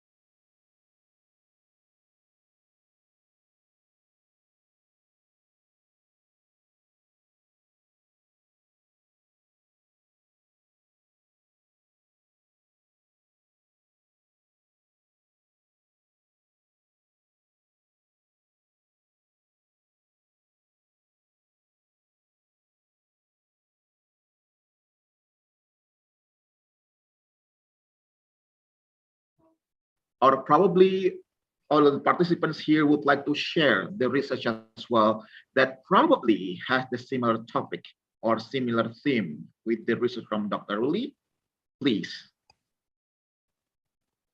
Okay, I also read my email in the chat Zoom. You can read it, and also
time we have to stop the discussion, but as I told you before, that the discussion can be continued directly to Dr. Oli through his email. Right, so the conclusion for this presentation from Dr. Oli is that we are still able possibly to conduct the teaching and learning process when the signal is really unstable or is impossible by doing the teaching and learning process using community radio based. And this is really promising, as what was mentioned by Dr. Uli, and the further researchers probably can do more practical research regarding to this topic. So once again, thank you so much, Dr. Uli. Let's give a round of applause for Dr. Uli. Thank you very much. Thank you very much for everyone. All right, so ladies and gentlemen, after a wonderful presentation, the first one from Dr. Uli regarding to the digital technologies used in this pandemic era, right? The second topic of the discussion is, of course, not less interesting. This is also really interesting. The topic for the second discussion would be related to pandemic's crisis risk, impacts and mitigation, covering global perspective of social, humanities, and resilience. And it would be delivered by the Assistant Professor, Dr. Watana Swanatre. First, I would like to greet Dr. Swanatre. Sawadee Dr. Swanatre. I think it's still muted. Yeah, your audio is still muted, Professor Swanatre. I'm so sorry. Hello, Professor. The audio is still muted. Yeah, probably. Yeah, okay. Okay. Good morning. Good morning. Yeah. Sawadee ka. Sawadee ka. Sawadee ka. Good morning. I would like to say one.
At Akun Nakhon Ratchasima University of Thailand.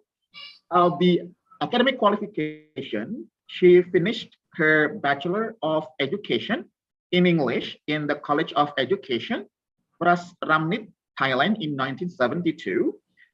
She also gets the Master of Education in Elementary Education from Chulalongkorn University of Thailand in 1982. She also got the doctorate degree from in elementary education, philosophy of doctor in the University of Alberta, Canada, and a lot of certified educational leadership and also higher education from the College of Education, Washington in the USA, and from Office of Higher Education Commission in Thailand. Not only about the education that is amazing, ladies and gentlemen, I would like to also read some of the awards and publication. I will only read the most recent one. The first one is she was the Outstanding Teacher Appreciation Plaque in Educational Administration at the Second National and First International Conference 2021, Faculty of Education, Sakon Nakhon Ratchasima University. And she also got the Plaque of Recognition, Chair of Speech Contest, celebrating His Majesty the King Maha Vajiralongkorn birthday on 28th of July 2019.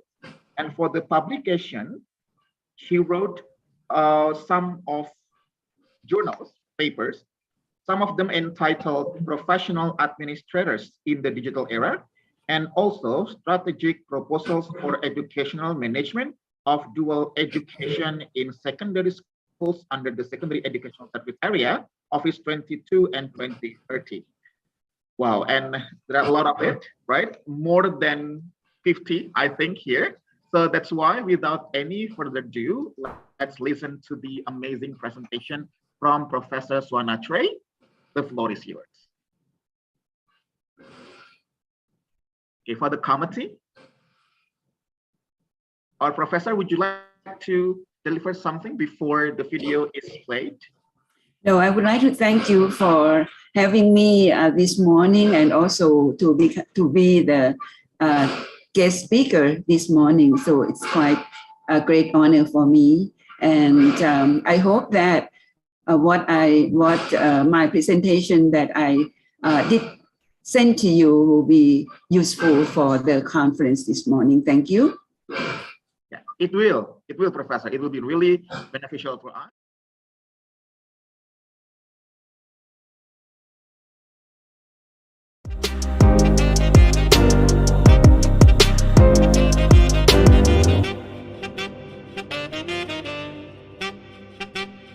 Good morning, ladies and gentlemen. I'm very happy and very honored. Thank you for having me here as a guest speaker of International Conference on Education held by the Student Executive Board of the Teacher Training and Education Faculty, Universitas Ahmad Dahlan, on the topic Digital Literacy, Education Research and Innovation for the Gold Generation. My topic focuses on pandemic crisis risk, impacts and mitigation, covering global perspective of social, humanities and resilience. For the outline of my talk this morning, including introduction, global situation of COVID-19, pandemic mitigations and resilience, situation of COVID-19 in Thailand, the new normal, and conclusion. When we talk about, or when we think about COVID-19, we remember that in 2019, the coronavirus has broken out.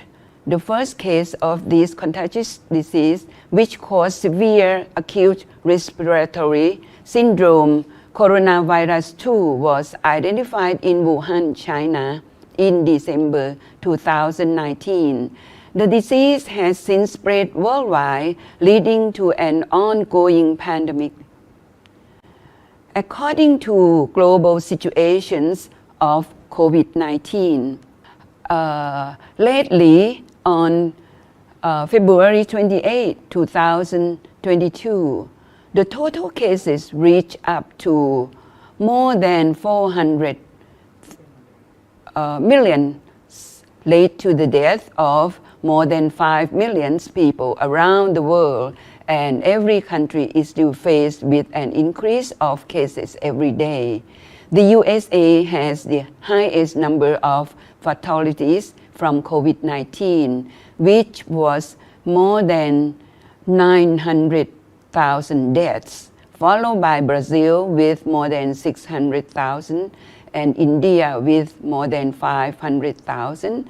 Thailand currently had a total cases of 2 million, with total death of 22,000 people. The COVID-19 pandemic has led to a dramatic loss of human life worldwide and present an unprecedented challenge to public health, food systems, and the world of work. The economic and social disruption caused by the pandemic is devastating. Now we are going to talk about risk and impact of the pandemic. According to the impact, there are many impacts that happen from the coronavirus. One is infection, two is post-COVID conditions, and also death. According to infection, pandemic have infected millions of people, causing widespread serious illness in a large population and millions of deaths. The pandemics have the potential to cause high morbidity and mortality in the world, and in fact, they may account for a quarter to a third of global mortality. Although most people with COVID-19 get better within weeks of illness, some people experience post-COVID conditions. Post-COVID conditions are a wide range of new returning or ongoing health problems. People can experience 4 or more weeks after first being infected with the virus that causes COVID-19. Even people who did not have COVID-19 symptoms in the days or weeks after they were infected can have post-COVID conditions. These conditions can present as different types and combinations of health problems for different lengths of time. Now, we look at the economic impacts. According to the economic impacts, everywhere in the world, pandemic have become the serious threats, not only to the population of the world, but also to its economy. The impact of economic loss can result in instability of the economy. The impact is through direct cost, long-term burden, and indirect cost. The direct cost of dealing with the disease outbreak can be very high. COVID-19 related lockdowns were very common during 2020 to 2021, directly impacting economic activity. The immediate consequence of closing many sectors of the economy was a significant decline in GDP growth, which was as large as 8.7 percentage points for the middle income countries.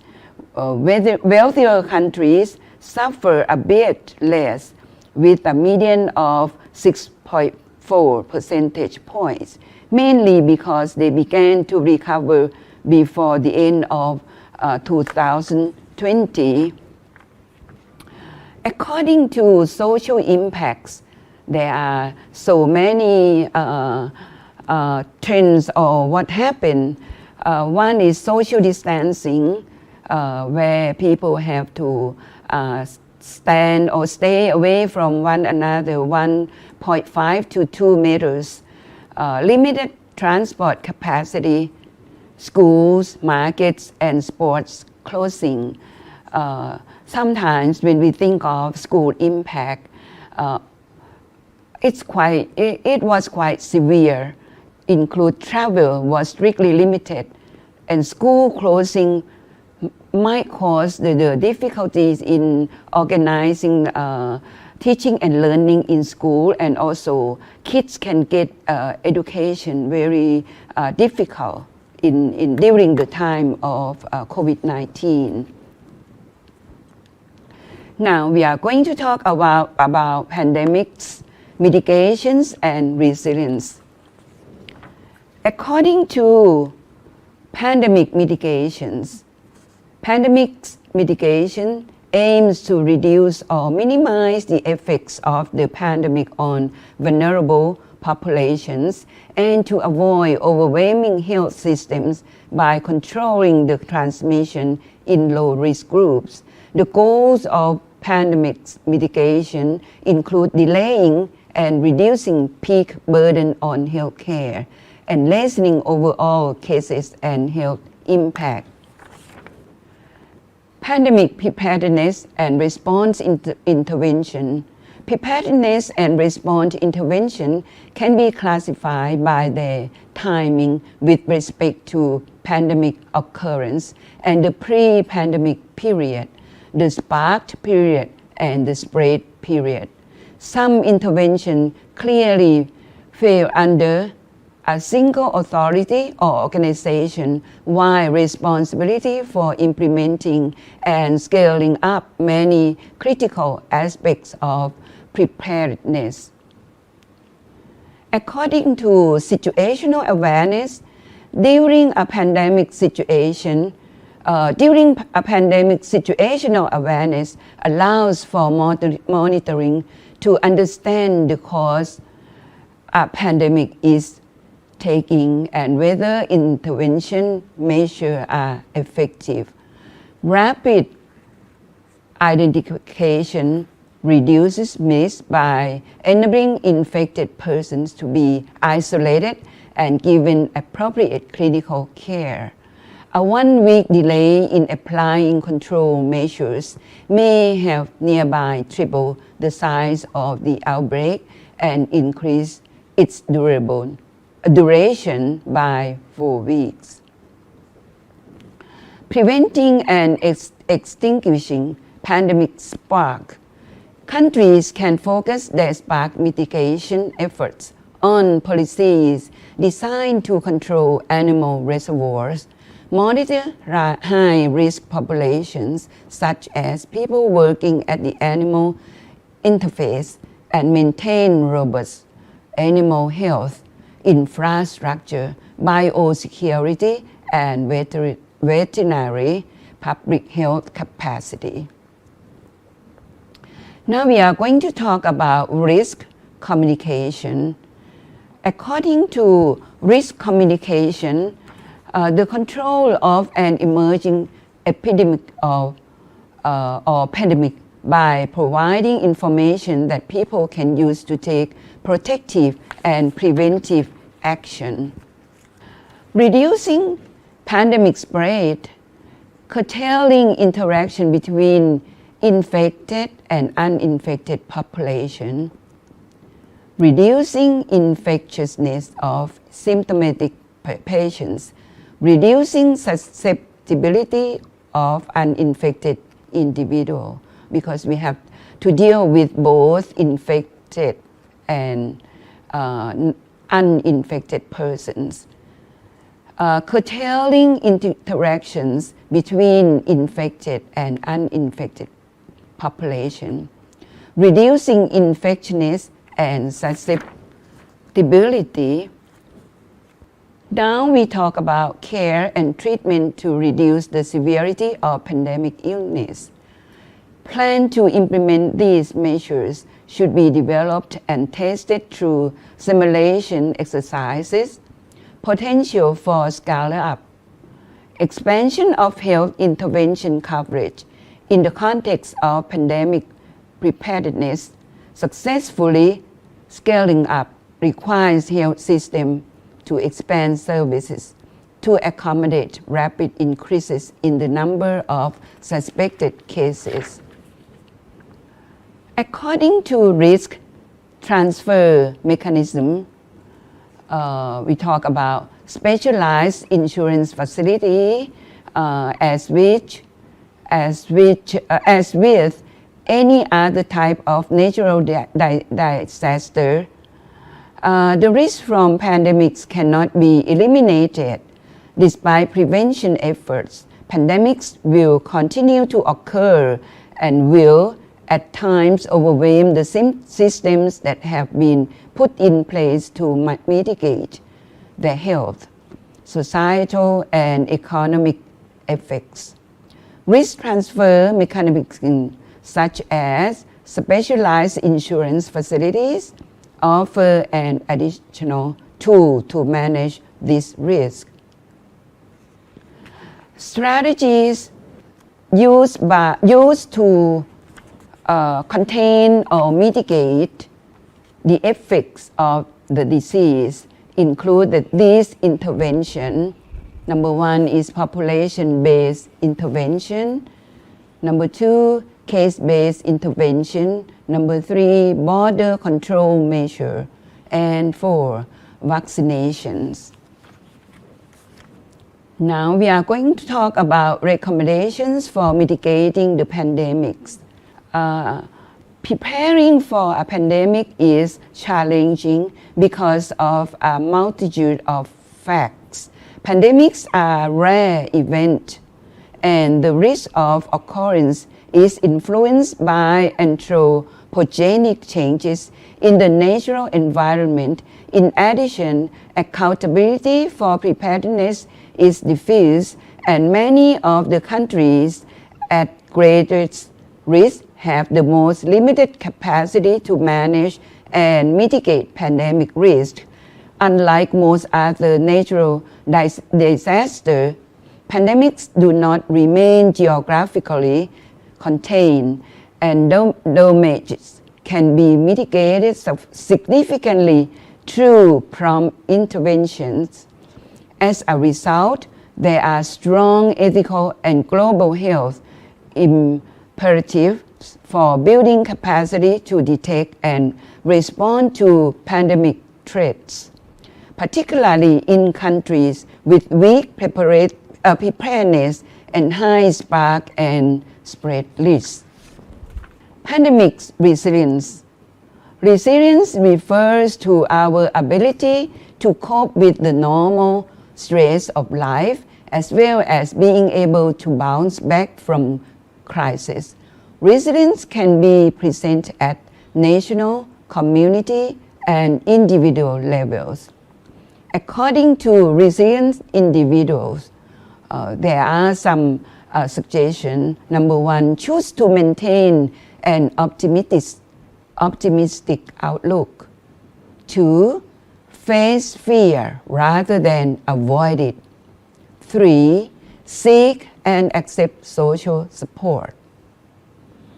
4, create meaning and opportunity from diversity. And 5, prioritize physical fitness and strength. That means the individuals have to be prepared oneself to face with the disease, and also it's a good thing if individuals can get themselves physically fitness and strength. Developing resilience during the pandemic. Let's have a look at how do we prepare or how do we deal with the condition of pandemic or the COVID-19. This is one case that we should have a look at the video. Welcome to HPI, the Healthy Populations Institute at Dalhousie University. First, we need to acknowledge that there have been significant health and financial consequences of the COVID-19 pandemic. But maybe there are also some positive changes that we've made as a result of living through this very difficult time. Maybe the lingering effect of this pandemic is that we are all going to be a bit more resilient and be able to seek out resources better. Our researchers are looking at healthy ways to cope during the pandemic. We've shown that, while kids and families have experienced significant challenges during COVID-19, they have also shown high levels of resilience. What is resilience? Resilience is both our inner capacity to overcome adversity. Sometimes we call this our ruggedness, and the resources around us that make it possible for us to be our best selves. Children especially are showing their strengths. Many kids have had to take on more responsibilities. They're doing more chores. They're taking on more responsibility to schedule their school and home tasks. They're engaging in more self-directed play and leisure. While many kids tend to be managing the stressors of the pandemic well, our research shows that teens are experiencing higher levels of distress. Their screen time is up. They are on social media more. They are disengaged from their favorite activities. Teens are showing lower levels of resilience during the pandemic. So, what can we do? This pandemic can be an opportunity for us to develop strength. We can't avoid it, so let's use this as a way to develop resilient kids. 1, maintain structure in our lives, which means getting up in the morning at a regular time and keeping to as many routines as possible. 2, reach out and continue to nurture our social connections, whether online or by checking in with family and friends. The more we connect with others, the less depressed and anxious we'll feel. 3, take control wherever you can, whether that's limiting your TV watching or exercising regularly. The experience of control gives us the strength to resist feelings of helplessness. 4. Take care of your physical health. Stay active, eat well, get some sleep. These 3 things will lift our mood during the pandemic. 5. Think positive thoughts. Read things that inspire you. Talk to others about how you're feeling. Do whatever it takes to stay hopeful. Let's be grateful for the positive things in our lives, no matter how small. Our work has shown that when we add these experiences to our lives, we are more likely to cope with the unrelenting stress associated with crises like a global pandemic. Thanks for biking by. The HPI. You may have seen that it's the responsibility of every people to cope with the situation of the pandemic. Now we are going to talk about volunteering during COVID-19. Volunteering is one thing that happened to be in many countries of the world to help the infected people and to help the healthcare institution or doctors, nurses, especially in the community. Now, we have another example of volunteering during COVID-19. Let's have a look at the video again. Can we volunteer during a crisis like COVID-19? Yes, volunteering has changed, but it hasn't gone away. In fact, volunteers are more important than ever. Volunteering can provide crucial support to people in the community impacted by an emergency. You can visit the New South Wales Emergency Volunteering Platform www.emergency.volunteer.org.au. Here you can register to help others in need. There are several ways you can help. Check on people to make sure they are okay. Doing urgent household maintenance. Delivering supplies. Picking up and dropping off medications, groceries. Providing transport for essential activities. Everyone's safety is a priority. If you are not feeling well, stay home. If you do go out to volunteer, make sure you maintain 1.5 metres or 2 arms length between you and those around you. Remember to wash your hands regularly and thoroughly with soap and water for at least 20 seconds or use hand sanitizer. If you are supporting vulnerable people as a volunteer, good hygiene and physical distancing is even more important. And while volunteering, it's really important that you look after your own health. If you're in a higher risk category for COVID-19, it may be better that you volunteer online or from home and don't go out. Let's stay safe while we support our communities to respond to and recover from COVID-19. For more information about ways to volunteer, visit www.volunteering.nsw.gov.au.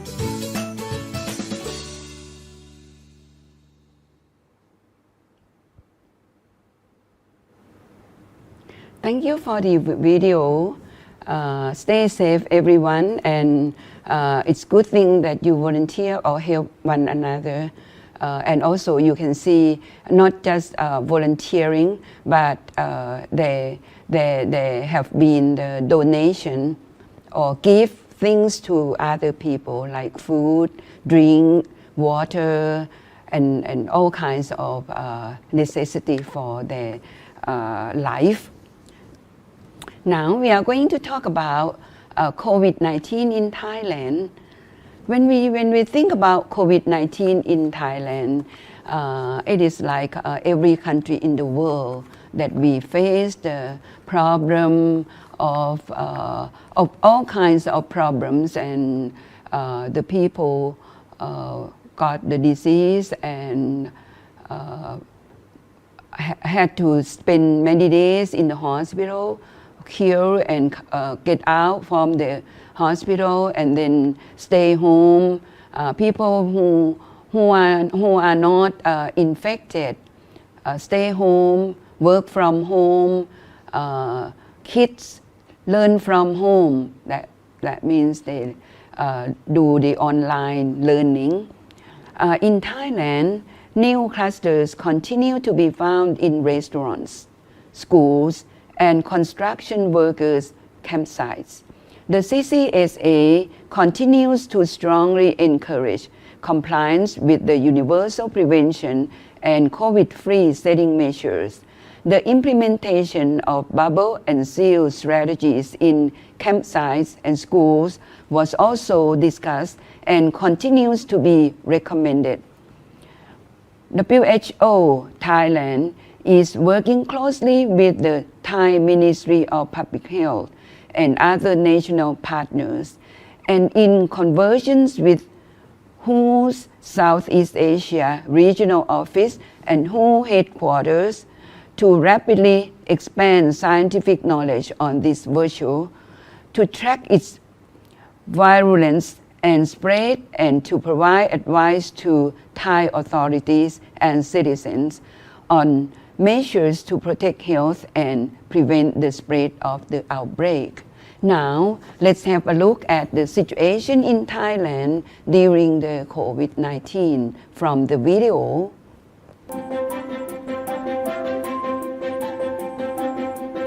It's so much easier to fight an epidemic like COVID-19 when you have a strong underlying health system. Thailand has spent 40 years committing itself to and investing in its public health infrastructure. This is really where the rubber hits the road in a pandemic.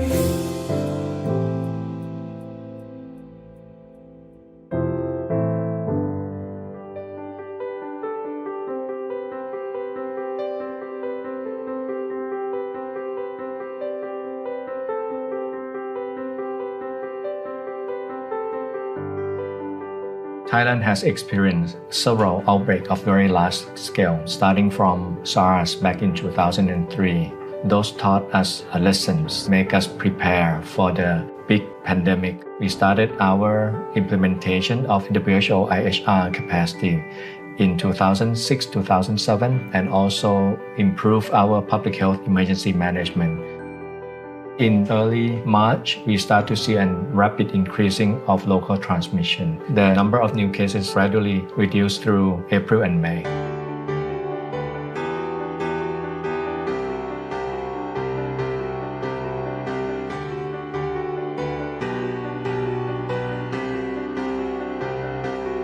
This is something that WHO emphasizes to countries again and again. The need to be able to identify cases, isolate and treat them, and quarantine and trace contacts is so important.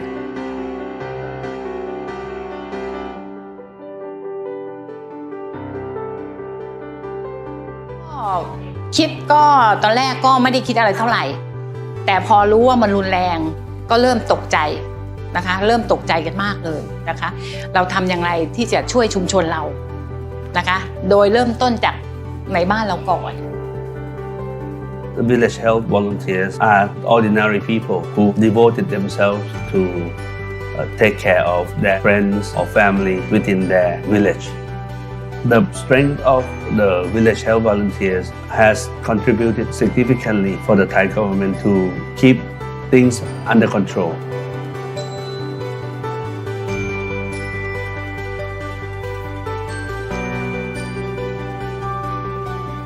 จะมีเชื้อโรคไหมอะไรอย่างนี้ครับผมกักตัวเสร็จแล้วผมก็โทรปรึกษาตลอดปรึกษาหมอตลอดครับผมถ้าว่าอาการอย่างนั้นนี้ปวดเมื่อยกล้ามตัวอะไรอย่างเงี้ย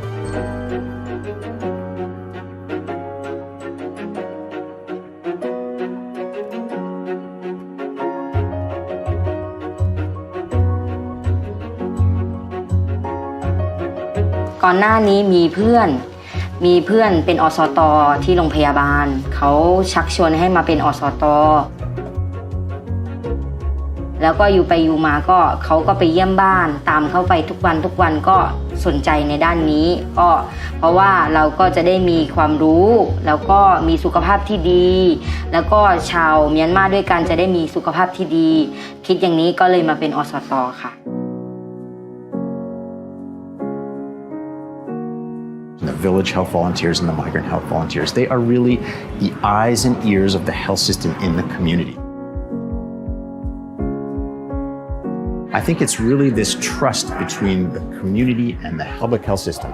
It's doctors, it's nurses, it's allied health professionals, and it's village volunteers that makes this whole system run so effectively.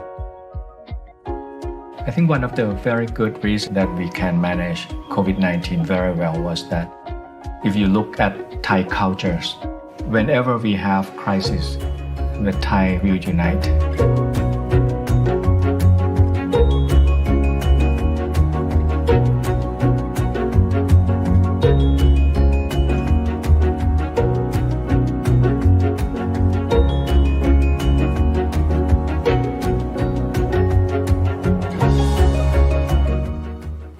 Thank you for the video that show the situation in Thailand since the beginning of the spread or the broke out of coronavirus.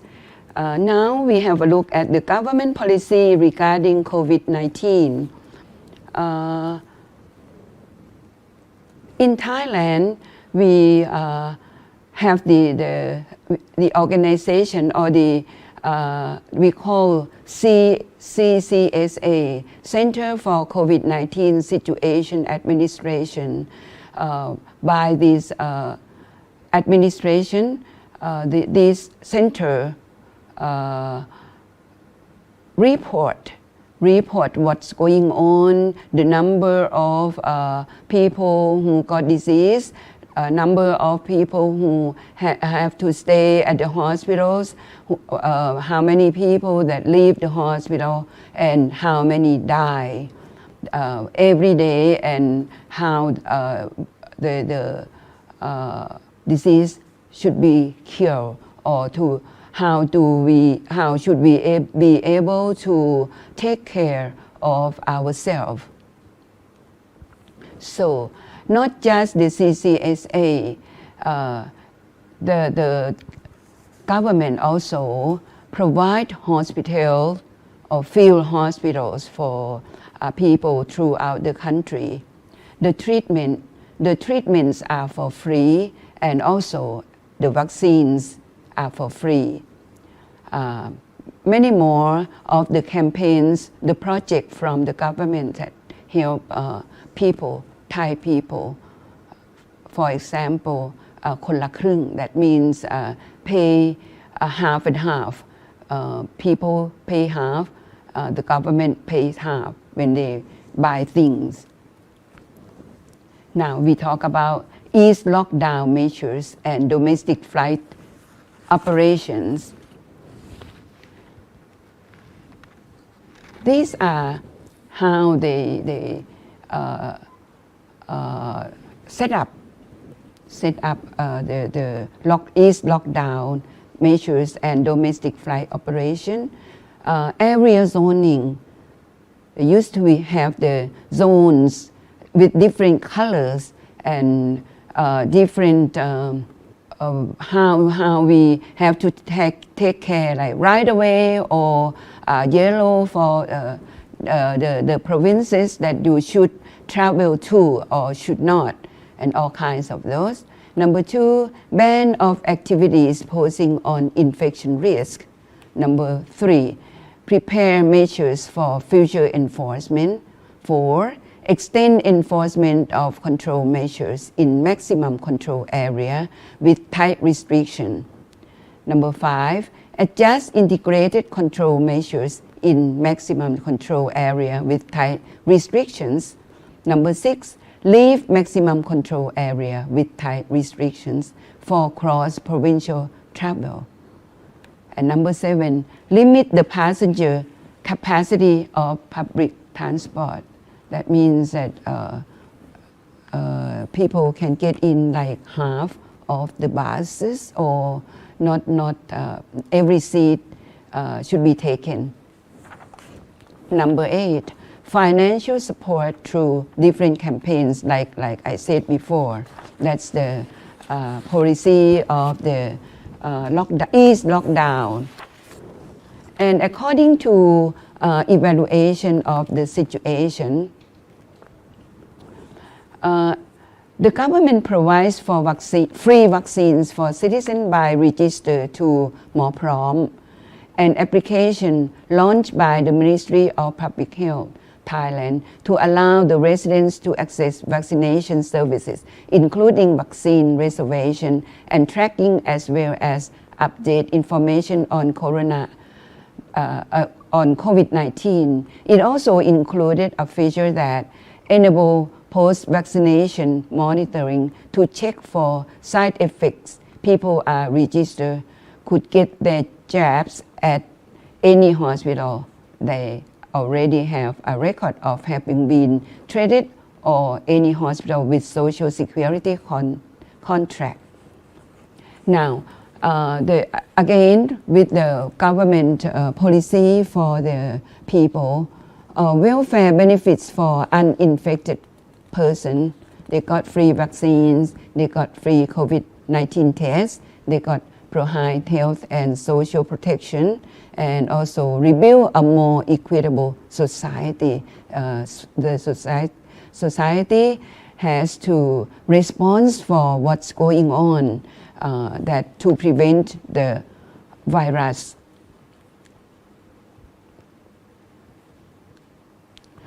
Welfare benefits for infected persons. For those who got the disease, they receive free medical treatments in hospital or the public health places, free places to isolate, maybe like in the place where they set up for the isolation or hospitals, and also provide insurance for the infected.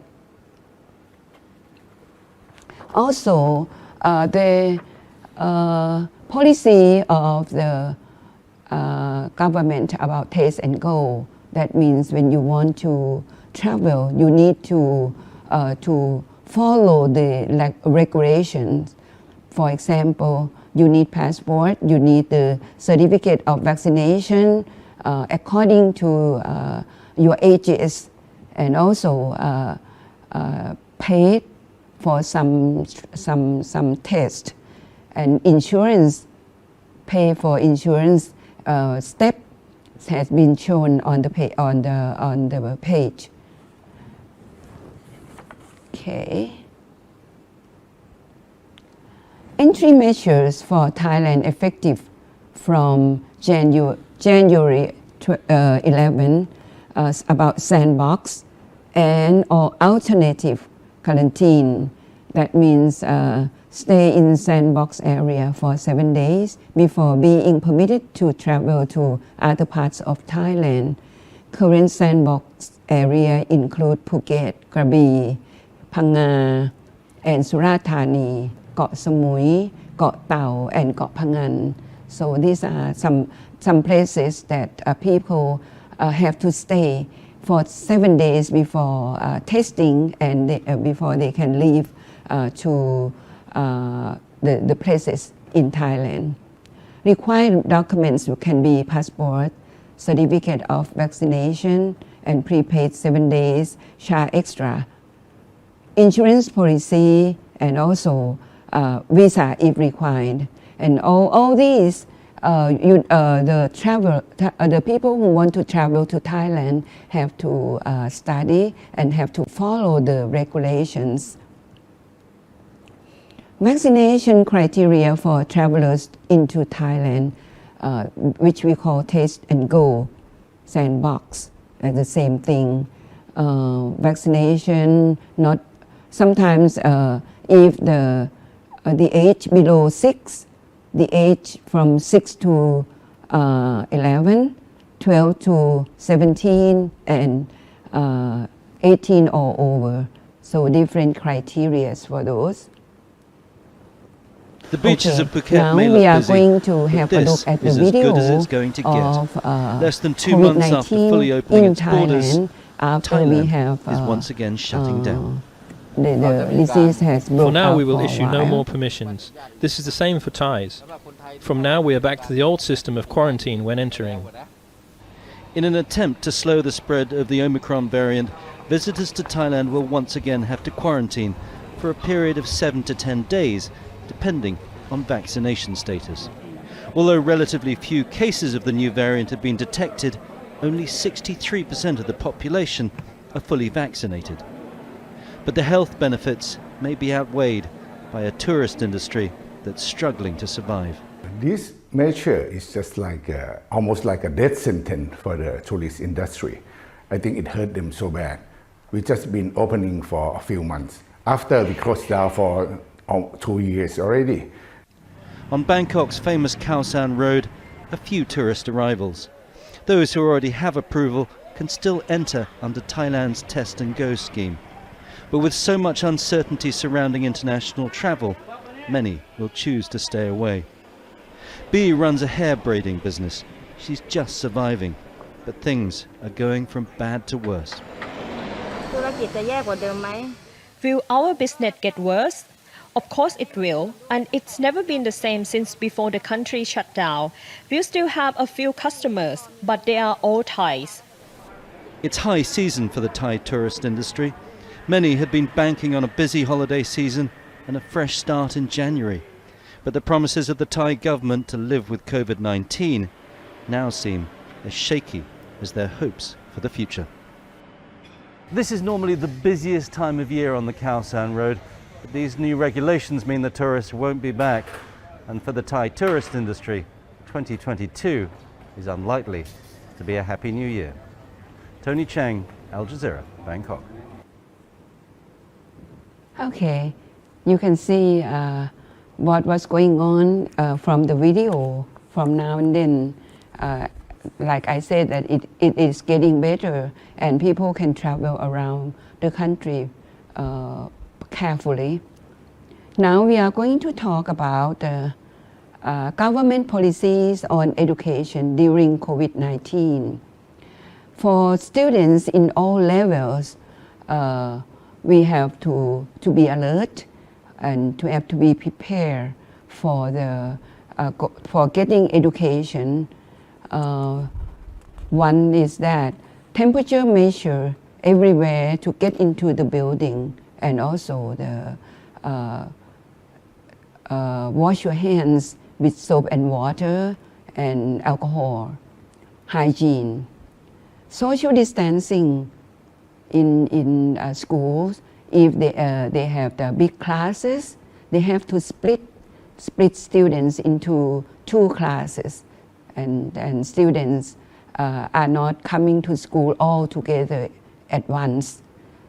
Online classes was held everywhere in Thailand because it's more quite convenient, and free vaccines. For now, the vaccines can be taken to the young children at 5, older and older. According to 4 ONs, teaching and learning by 4 ONs: online, on air, on hand, on site.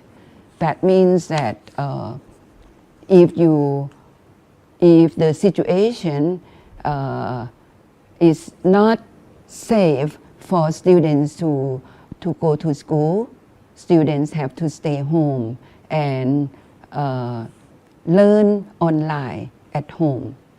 However, for those who are not equipped with the equipment like telephone or computer, teachers will go and visit the home and bring the materials for them, so students can do their homework or study on hand by the exercises or the workbook that teachers give them, and then teachers collect the exercise back to school. On air is another teaching and learning through the DLTV, digital TV, which used worldwide. Actually, I'm sorry, not worldwide, widely used in Thailand as well. And of course, students would like to go on site to go to school because they have fun, they want to see their friends and their teachers. But however, schools have to be prepared for the news or what's going on, announcement and all kinds of those, because once they got the cases in school, they have to call parents to pick up their children back home. So 4-ons are used in teaching and learning in Thailand. Moreover, according to tuition fee, universities and schools are being told to reduce their tuition fees by up to 50% to help families cope with the difficult situation during the COVID-19 pandemic. Like for the state-run universities, the tuition fee discount will be implemented in 3 steps. A reduction of 50% for the first 50,000 baht, 20% for the next 50,000 baht, and 10% for 100,000 baht or more. For privately run universities, the state will pay 500 baht toward a student's tuition fee, in addition to issuing a directive for the universities to cut back on fees and allow students to pay in installments. And for students lower than higher education, the government supported the internet fee and helped parents for 2,000 baht each during online learning. New normal. Now we are going to talk about the new normal in Thailand. As you know that we have to live in this kind of situation, living under the circumstances of the outbreak of the COVID-19 virus in Thailand. Adaptation and prevention are needed to prevent the spread of infection to others, either directly or indirectly. Therefore, the people have to adjust their living habits, not to leave the house, order food through delivery, buy carefully, work at home, use online media to communicate with each other, therefore must adjust their work, study, and business. It can be seen that the terms of work, employees have to change their work at home and use technology to communicate, whether through Zoom application meetings and working with everyone in the organization via Google Doc. In education, students must change the format to online learning instead. In order to not stop learning, the public and private sectors must cooperate to develop a new learning channel. In order to be strict with the new normal, like I said, the government asked their citizens to follow 5 methods. Therefore, DMHTT. D means social distancing, 1 to 2 meters from each other. M is mask wearing. H is hand washing. T, testing means to identify your body temperature before entering places. And T, Thai Chana, is an application for the citizen to inform the health organization of the timeline you've been. So this is how we have to live in this world. And also in education as well. Now, I'm going to talk about the conference. Conference can be done online. Like last week, we had the conference held by Faculty of Education, Sakulnakorn Rachapat University, and Dr. Saurisvoro from your university also attend the conference as the guest speaker. He was in Indonesia, but he gave the speech to people in Thailand. So this is the new normal that we do, the meeting, conference, and so on. In conclusion, We live in unprecedented times, and we are at the heart of the fight against the COVID-19 pandemic. As an event never before experienced, the sharing of knowledge, for example, solutions, insights, policies, is now more important than ever. Now is global. This is perhaps the first time that all countries, cities, and communities have joined in the same struggle. Now is transversal. This is a cross-cutting struggle across all sectors and services. Now is urgent. It is an unprecedented fight that requires us to act very quickly and effectively. Now is similar to everybody. It is the first time that we can learn and replicate solutions regardless of where we are in the world. In the future, we believe that we will be better prepared for this type of challenge to respond to this new pandemic. Several talks are underway in order to prepare the stages of recovery and resilience, like today that I'm here sharing an idea with you. I personally wish the pandemic of COVID-19 and the fighting against it would end very soon, and we would travel easily. Therefore, we can join this kind of symposium in person, not online like this. And I would be welcome you too as a host at Sakul Nakhon Ratchapat University. Wish everyone healthy, and we will pass through together. Again, I would like to thank Student Executive Board of the Teacher Training and Education Faculty, Universitas Ahmad Dahlan, for having me here talking to you this morning. I really enjoyed sharing with you. I hope that you will get something that to get some idea, and any questions would be welcome. Thank you very much.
Because when you go to your class, you have to say this. But how can they respond to me or say these expressions that I can see? I say all together. Oh, how very difficult to open the microphone and then speak. Maybe more difficult than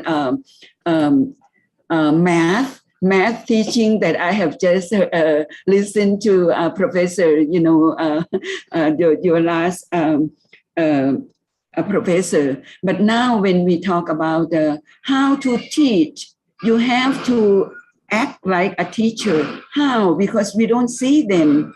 Some students just don't open their, the face to professors. Okay, I want to see your face. Do you smile? Are you smiling? When you act as a teacher, you need to smile, something like that. And then when they go out to school to practice, what are they going to do? This is my problem to myself, that when this COVID-19 is going to go away, so that we can teach our students to cope with their school life. And also, another one is supervision. If you are in this area, I see this very difficult when my students teach online and I supervise them online. Oh, very, very hard. And the future of our young students, how are they going to be, grown up and to be the good citizens and equip or all be prepared for the world, But anyway, it's everywhere in the world. We face the same problem. So maybe if you have this kind of suggestion, I really need some suggestions from the audience and from some professors as well. Thank you. Thank you so much. Of course, I do believe that this is really going to be a challenge. But talking about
for you, all the participants. We will have one really interesting presentation from one of our keynote speakers from Malaysia. However, it's not now. So please wait for several minutes because now is a time to take a break, right? I know that some of you might be feeling, a bit tired, right? After the presentations, after thinking really hard, right? Also, our keynote speaker probably need to take a rest a bit, right, Pak Ruli?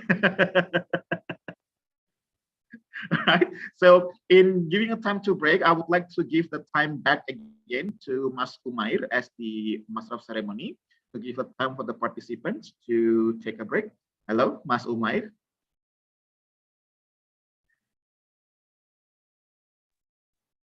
Yeah, Mas Umair, the time is yours again for now.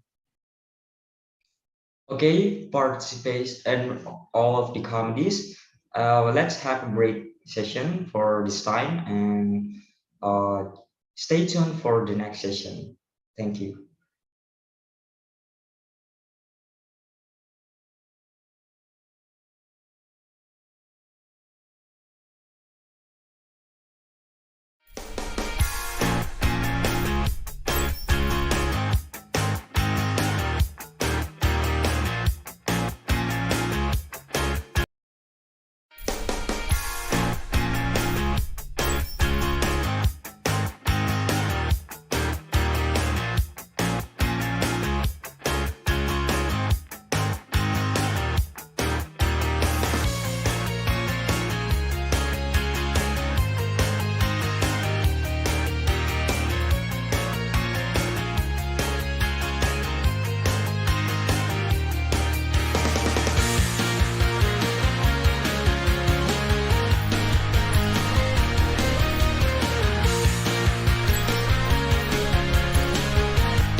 Since 1960, we have been trying to contribute to the nation by developing and optimizing the potential of the people through education. Every year, more than 7,000 new students from within the country and abroad enroll in UAD. With innovation, technology, and creativity that are based on intellectual and moral integrity, perfected by Islamic values, we create a comfortable and stimulating learning atmosphere. The public trust in us is proven by the increasing number of new students from year to year. Currently, there are more than 26,000 active students from various regions of the country. Our continuous internationalization efforts are shown with the distribution of foreign students at our university from various countries. The high-achieving climate developed at the campus supports our chosen students to compete in various competitions, both at national and international levels.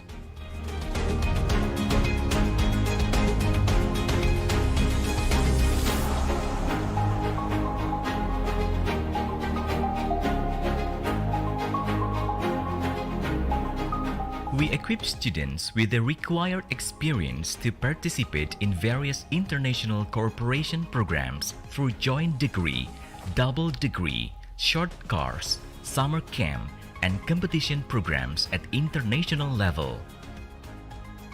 As a Muhammadiyah higher education institution, we make Al-Islam and Kemuhammadiyahan as the foundation for our campus life. Fun learning with various activities are promoted to develop the potentials and interests of the students. The students' organizations and 3 Muhammadiyah autonomic organizations that we offer are the best choice for students to channel their interest and potentials both in academic and non-academic activities. With the increasingly fast technological advances, we improve the quality of our internet connection for comfortable online learning through e-learning, as well as for various payment and tuition transactions. We have a smart room that can integrate all campus management information system that is displayed on executive dashboard system, making it convenient for immediate decision making and providing fast and optimum services for lecturers, educational staff, students, and their guardians. Besides, we can also carry out social media analysis, teleconference, or online meeting. With more than 750 competent educators with the best qualification in their fields. Since 2017, we have been accredited A by the National Accreditation Board for Higher Education. Besides, we also managed to record a variety of notable achievements.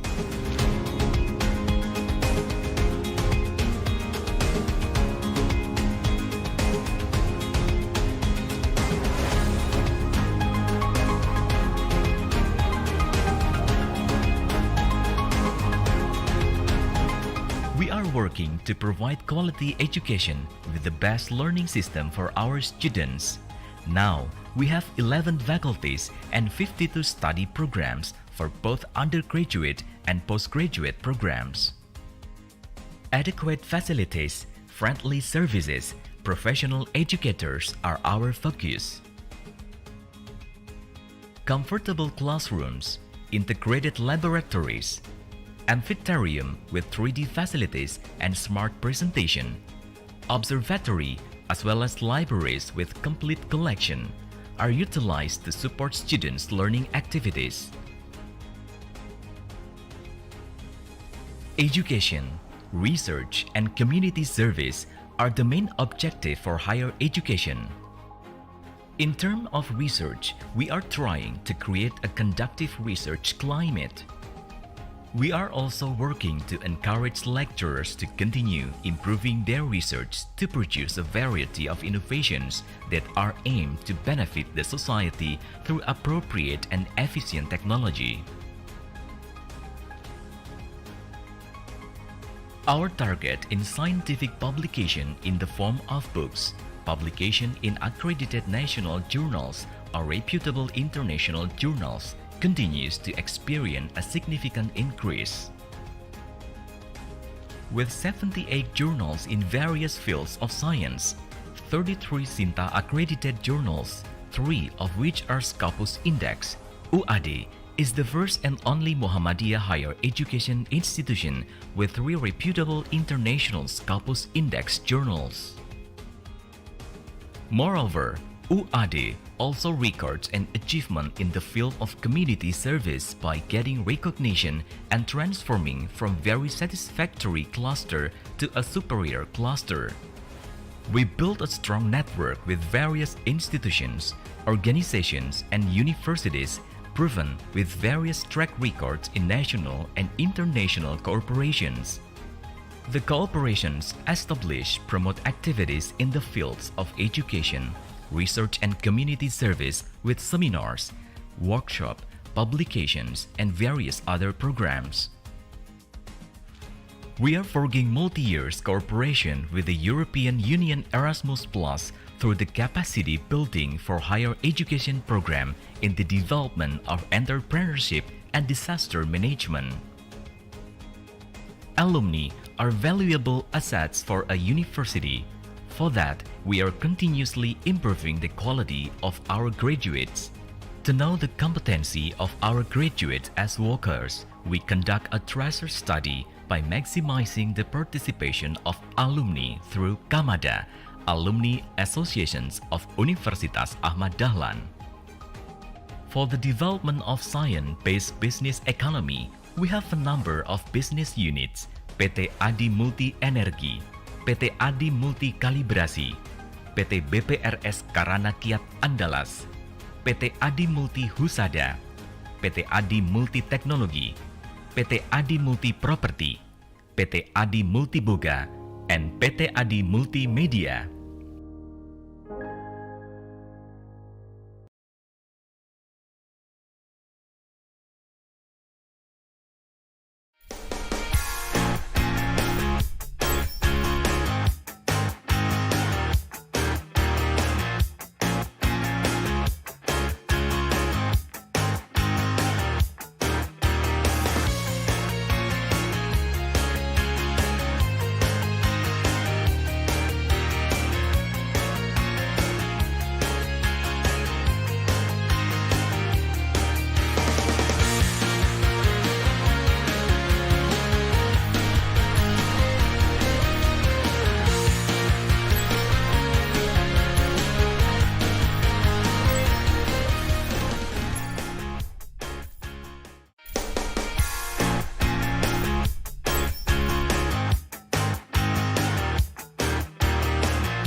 Okay, ladies and gentlemen, we are going to continue the third session. The third session will be moderated by Mr. Patria Hanujaya also. So without any further ado, for the moderator, the time is yours.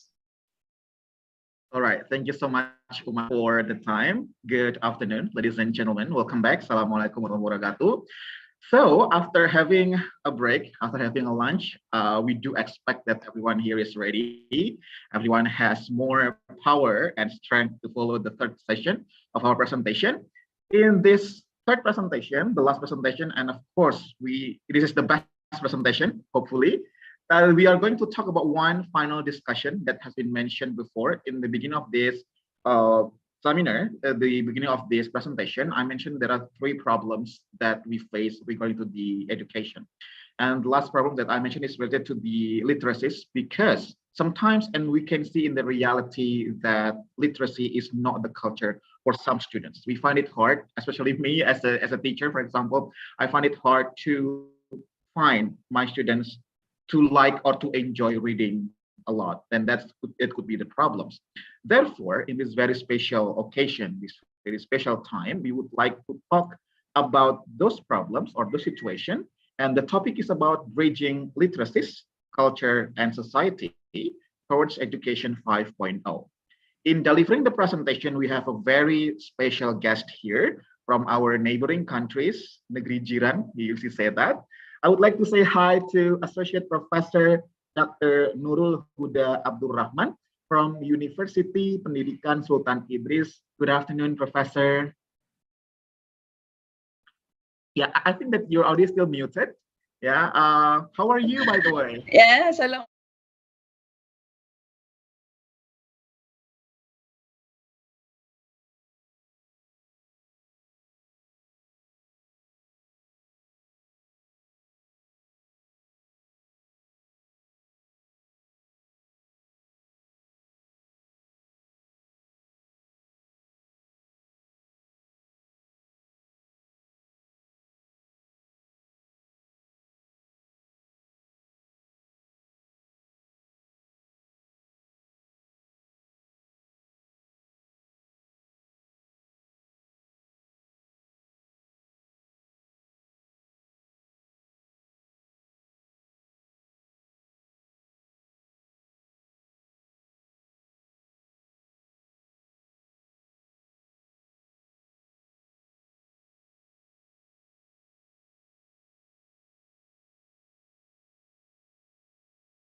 So much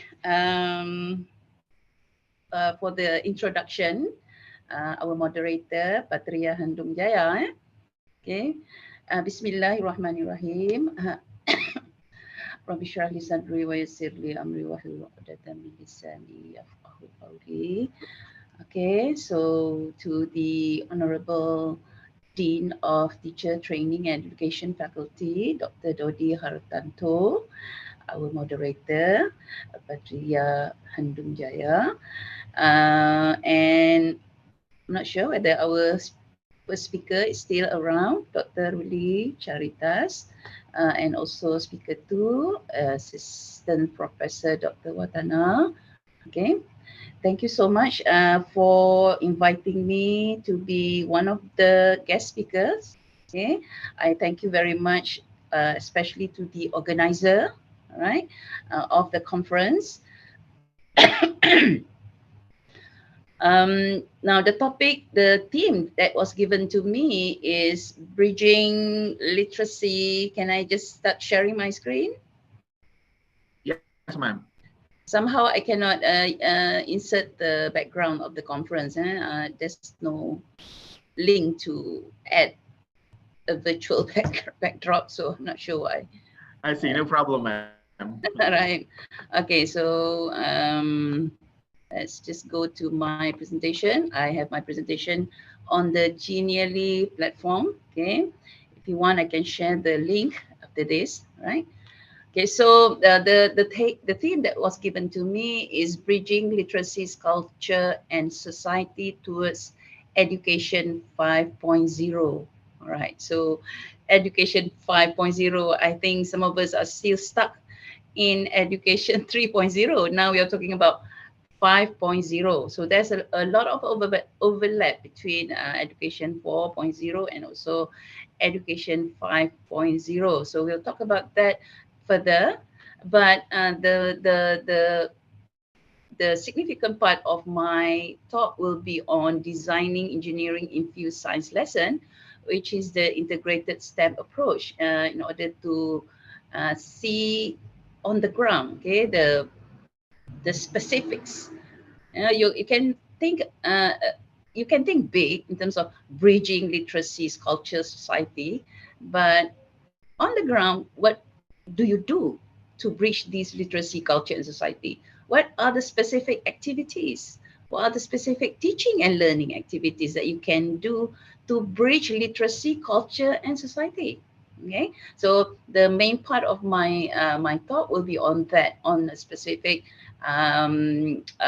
example, which is the integrated STEM approach. Okay, so that would be the main part of my talk. Okay, so basically my outline is I will talk a little bit very briefly on Industrial Revolution 1.0 to IR 4.0, and then I'm going to touch on what is Education 5.0.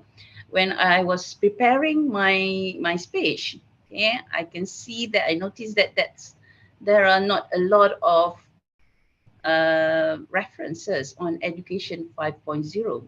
Okay, I can see that most of the the recent references on Education 5.0 is basically from Malaysia, actually, okay, and also Zimbabwe, and not so much from the other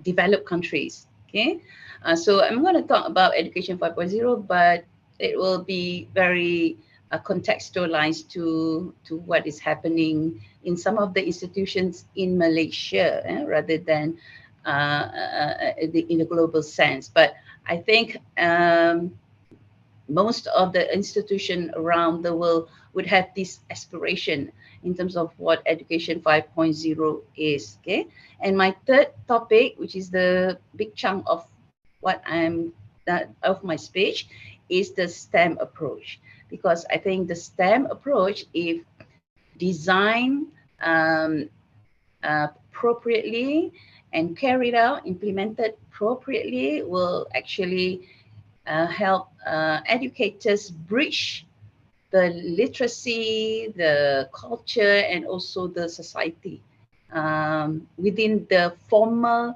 education context. Okay, so okay, so a little bit on this, right? So industry 1.0 to industry 4.0. So if you can see 1.0, so this is a source that I just Google, one of the Google images. Okay, you have the first one is the first industrial revolution, whereby the main focus is on introduction of mechanical production equipment driven by water and steam power. That would be the first. Okay, and then when we go into the second industrial revolution, we have the concept of mass production. Okay, and basically the use of electrical energy. So this is, we are talking about in terms of the industry. Okay, because education 4.0 very much cater for industrial revolution 4.0. So that's why we're talking about industry first. Okay, so the third industrial revolution is based on the use of electronics and IT to further automate production. So rather than use of human labor, we go into the third industrial revolution. We try to maximize automation. Okay, so we have robots doing things for us rather than human. Okay, and then when you go into fourth industrial revolution, the focus is on the use of cyber physical system, which means that we want a very smooth interaction between machine and human.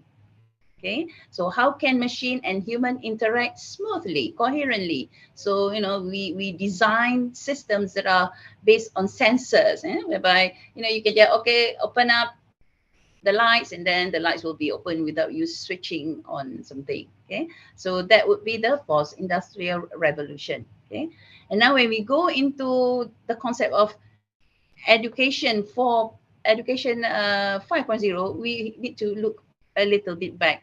We have to look at what is education 4.0. So basically it responds, we don't yet have industrial revolution 5.0. Okay, so we, based on the IR 4.0, you have education 4.0, which basically means that education that responds to the needs of the industry 4.0. Okay, so what are the needs of the industry? The industry where just now I said cyber system. Let's see, cyber physical system. Okay, what are the needs? So what kind of workforce, what kind of skills that we need to train and educate our students, so that when they graduate, they can actually respond to the needs of the industry. Okay, so education 4.0 focuses on that. Okay, where man and machine align to enable a new possibilities. So basically, we harness the potential of digital technologies. Okay, personalized data. You have big data, open source content, and then we want students to be lifelong learners, future ready, we call it. Okay, so when they graduate, they actually are ready for the demand of the industry. Okay, the demand of the workplace, and they therefore can be play a better role in society. So that is the focus of education 4.0, very much dependent on, very much responding to the industry 4.0. And then there's terms associated with this education 4.0. Okay, I'm sure that most of you have heard of heutagogy, pedagogy, and cybergogy. So these are the, basically before this we just use pedagogy. And for adult learners, we call it andragogy. But now you have terms such as heutagogy, pedagogy, and cybergogy. But of course, the terms can actually be applied into education 5.0. Okay, so let's look at the timeline. This is I got from education 5.0. Which is from UITM. It's another public university in Malaysia. They are quite forward in terms of publishing ideas about education 4.0. So I have actually referred a lot to their publication in preparing for my slides. Okay, So you have education 3.0, which is very much very teacher centered, very much is the content centered, whereby you want to a lecturer or a teacher very much wants to deliver as much content as possible to the students. Okay, so that's the focus of education 3.0. Therefore, lectures, okay, the way how to deliver content through lecturing was very popular. And I think some of us are still doing the same thing. Yeah, even though we are now, we can say we are in the midst of education 4.0, and perhaps some institutions, some lecturers, some individual educators have moved on to education 5.0, but I think most of us are in the midst of education 4.0, or perhaps some of us might still be in education 0. Okay, so if you are still concerned very much on the content that you want to deliver, and you are very much the dominant way of delivering your content is through direct lecturing, perhaps you have some question and answer during your lecturing, but mostly 80% of the time you are saying something about the content, like what I'm doing now. Okay, this is very much teacher centered, okay, because all of you are just listening. Okay, so that's education 3.0. Okay, and then we moving on to education 4.0. We have this sense that perhaps we need to give students more ownership of their own learning. The bulk of the work needs to be put on the students' shoulders rather than the lecturers. No? So if you're preparing for your lecture, you prepare your slides, you prepare everything, and then when the time, when the class is on, you just explain it to student, tell the student what to do, what the content. So most of the responsibility is put on your shoulder as the lecturer. But if you switch into, go into education 4.0, that's the sense that you actually need to put more responsibility of learning on the shoulders of your students. Okay, so that they have more sense of ownership on what they are learning. Okay, and that's this concept of learners as co-creators, meaning that rather than the teacher or the lecturer sort of create the knowledge by having the knowledge put in a text representation, for example, if you're preparing slides, and then you deliver a student, okay, this is the knowledge, this is the content that I want you to learn. Okay, rather than that, when you go into education 4.0, you have to think of learners as co-creators.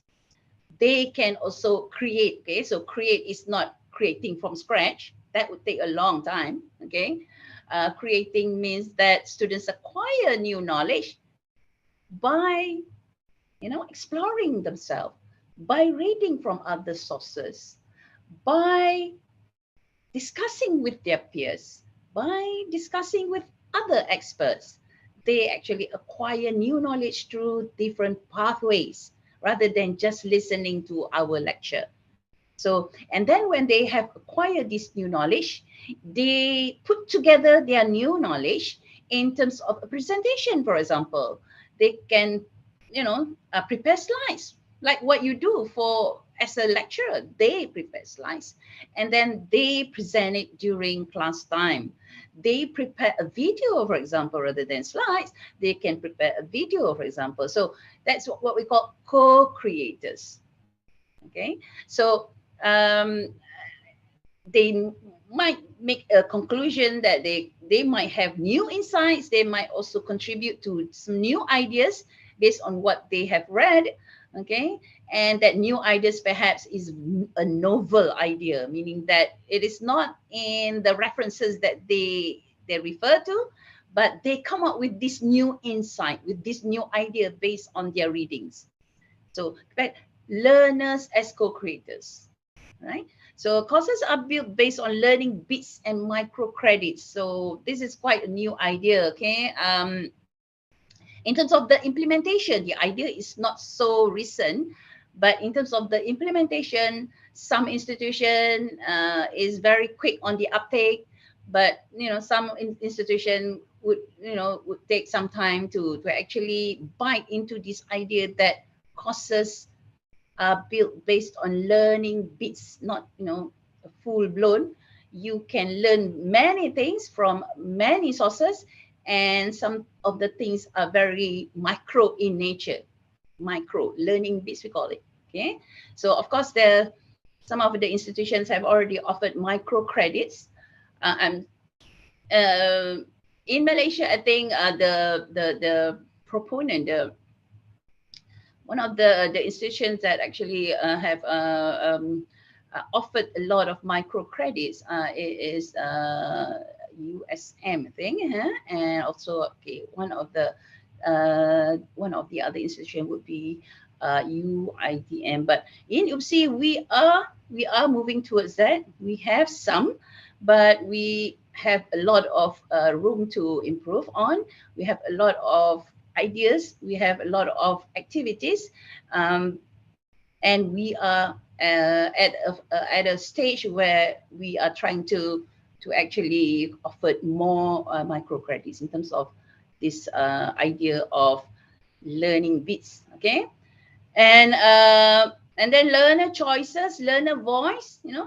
How can you incorporate learner choices in your course, for example, in your class? How can you incorporate learner voice? Do they have a say in what they are being taught? Do they have a say in what they are being assessed?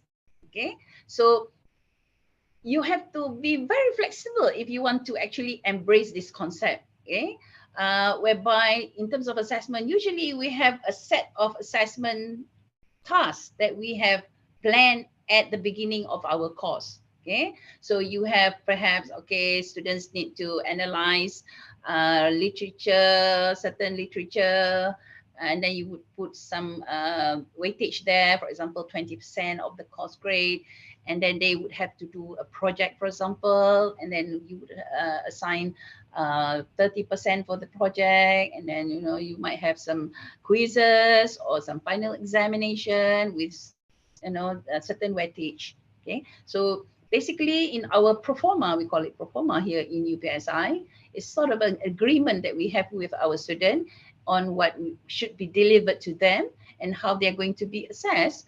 At the beginning of the course, we actually explain to the student, this is how we are going to conduct this course, for example. Okay, so we have a proforma. So how can we negotiate the content? How can we negotiate in terms of the assessment if you have this fixed planning? Yeah, and this is what have been approved by the here in Malaysia, we call it MQA. Okay, whereby they actually visit the institution to make sure that we deliver on our promise to our students in terms of so how do they know what is it that we offer? They will check the documents, the proforma, for example. So they will question us whether we actually do what we say we want to do. So how can you, within this framework, how can you negotiate the content with your student? How can you negotiate what type of assessment method that you want to do with your student? Because you have already set in your proforma that this is what you are going to do. So, but moving on to education 5.0, you have to think, you have to actually perhaps, you need to undergo a paradigm shift in terms of your thinking. How can you be more flexible?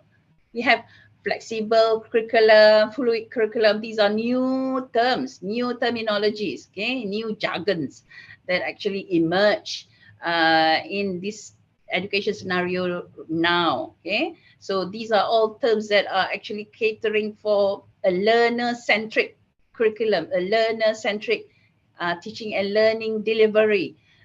So, many researchers and also educators come up with new terms to capture the concept, right? So education 5.0, learner-driven learning. Learner-driven learning. How can learners drive their learning when you are already planned what they should learn? How can you do that? Learners as agents of their own learning. How can they be their own agent? Because you already planned everything for them. This is the syllabus. There are 14 chapters that we need to cover during the 14 weeks of the semester. So how can you move on to learner-driven learning? Okay, learners as partners, learners as collaborators. How can they collaborate with the lecturers? So seamless learning, not bounded by weeks, not bounded by semesters, not bounded by location. It's easy to say. Okay, now we're already in the midst of not bounded by location because of the pandemic. So basically, because of the pandemic, everybody has undergo the paradigm shift in terms of location. Now the students no longer have to go into campus. They can just stay at their own homes. It's quite a drastic change from before. Yeah, from before the pandemic. From before the pandemic, everybody needs to come into campus. And every student have to go into classes. But now no more. Okay, now no more. That's quite a shift there. Right? So in terms of the location, a personalized learning pathway, how can you personalize learning? You have the same syllabus, you have the same assessment. How can you make it personalized? How can you make it so that it is custom made for one student or individual students? Personalized learning. Okay. All right. And professors are all on demand. If they want to hear something, what the professor, if they have questions, then they contact the professors. If not, professors is on demand. If there's a demand, then that's the professor. And not because professor is in the campus, the students have to come into the campus. So the concept is quite what we call it, that's quite a drastic change, okay, in terms of the thinking if you go into education 5.0, right? So according to this published ebook, okay, from UITM, Education 5.0 is a learning-centric ecosystem that is sustainable, balanced, and principle driven by values, powered by intellect, and afforded by new ubiquitous technologies. This is from that publication. Okay, so a learning-centric ecosystem. So everybody is focused on making learning happen. We are not so much focusing on what we need to deliver, what are the content that students need to cover. We're not focusing on that. We're focusing on how can learning happen? How can you create an ecosystem where students learn? Okay, students learn, and it's driven by values. Values would also include cultural values, for example. Okay, right? So go into another definition by Levin. It is the education model of the future based on personalized education. Again, the word personalized education. Learning flexibility, you need to be flexible. Okay, you need to make it flexible, right? Continuous improvement, always looking for what are the issues, the problems, the weaknesses in terms of how we deliver our course for this semester. We always look at how can we continuously improve. So you have to have data analytics. You have to collect data, and from that data you can analyze and then can move from the data as your evidence to make further improvement. Okay, critical thinking, problem solving. This is, this is not even 5.0. You have 4.0, 3.0, you always focus on critical thinking and problem solving skills among your students, right? Data interpretation, student participatory curriculum, student participate in actually formulating the curriculum. That's quite drastic. Okay, how can you do that? How can you do that in your university, for example? Project-based learning. You know, rather than students coming into classes to learn from you by listening to your lecture, why not do project-based learning? Full project-based learning without lecture. Perhaps the strategy is teaching without lectures. Can you do that? Can we do that as lecturers or as teachers? Can we create a learning environment whereby lecturers teach without lecture? Then of course you have to change your name. Okay, lecturers that's why we lecture, right? So let's move on from lecturers. I don't know. Perhaps, now you are the facilitator, or perhaps you are now the mentor. I don't know. Okay. And most importantly, technology and education partnership dynamics that form the basis of creating the future society. So basically, you have the society there, you have the personalized learning, you have these very important skills in the 21st century, critical thinking, problem solving, and you have the personalized, the student, very much student participate in not just the curriculum, but in how the lesson should be delivered to them, in how they can be assessed. How can you get them to participate? Okay, so these are the questions that arise from this Education 5.0 concept. Okay, so we can look at the pillars of Education 5.0. There are 5 here. Okay, and the first one is coherent and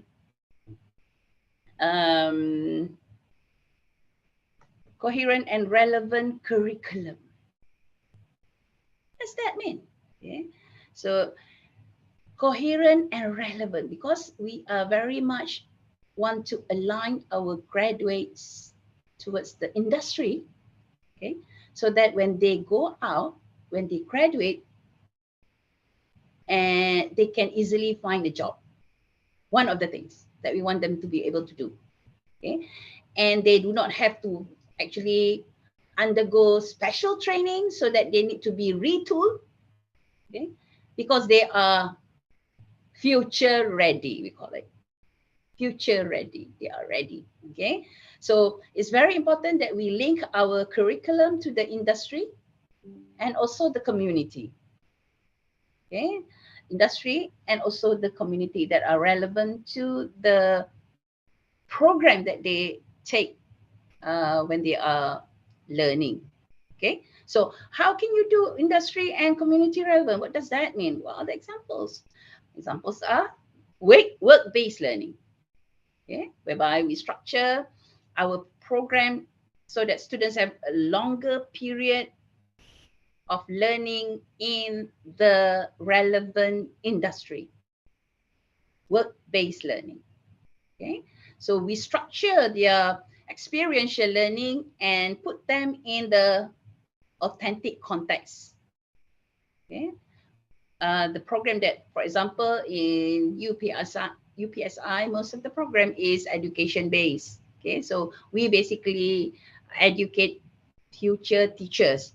So what will be the relevant future context? It would be the schools.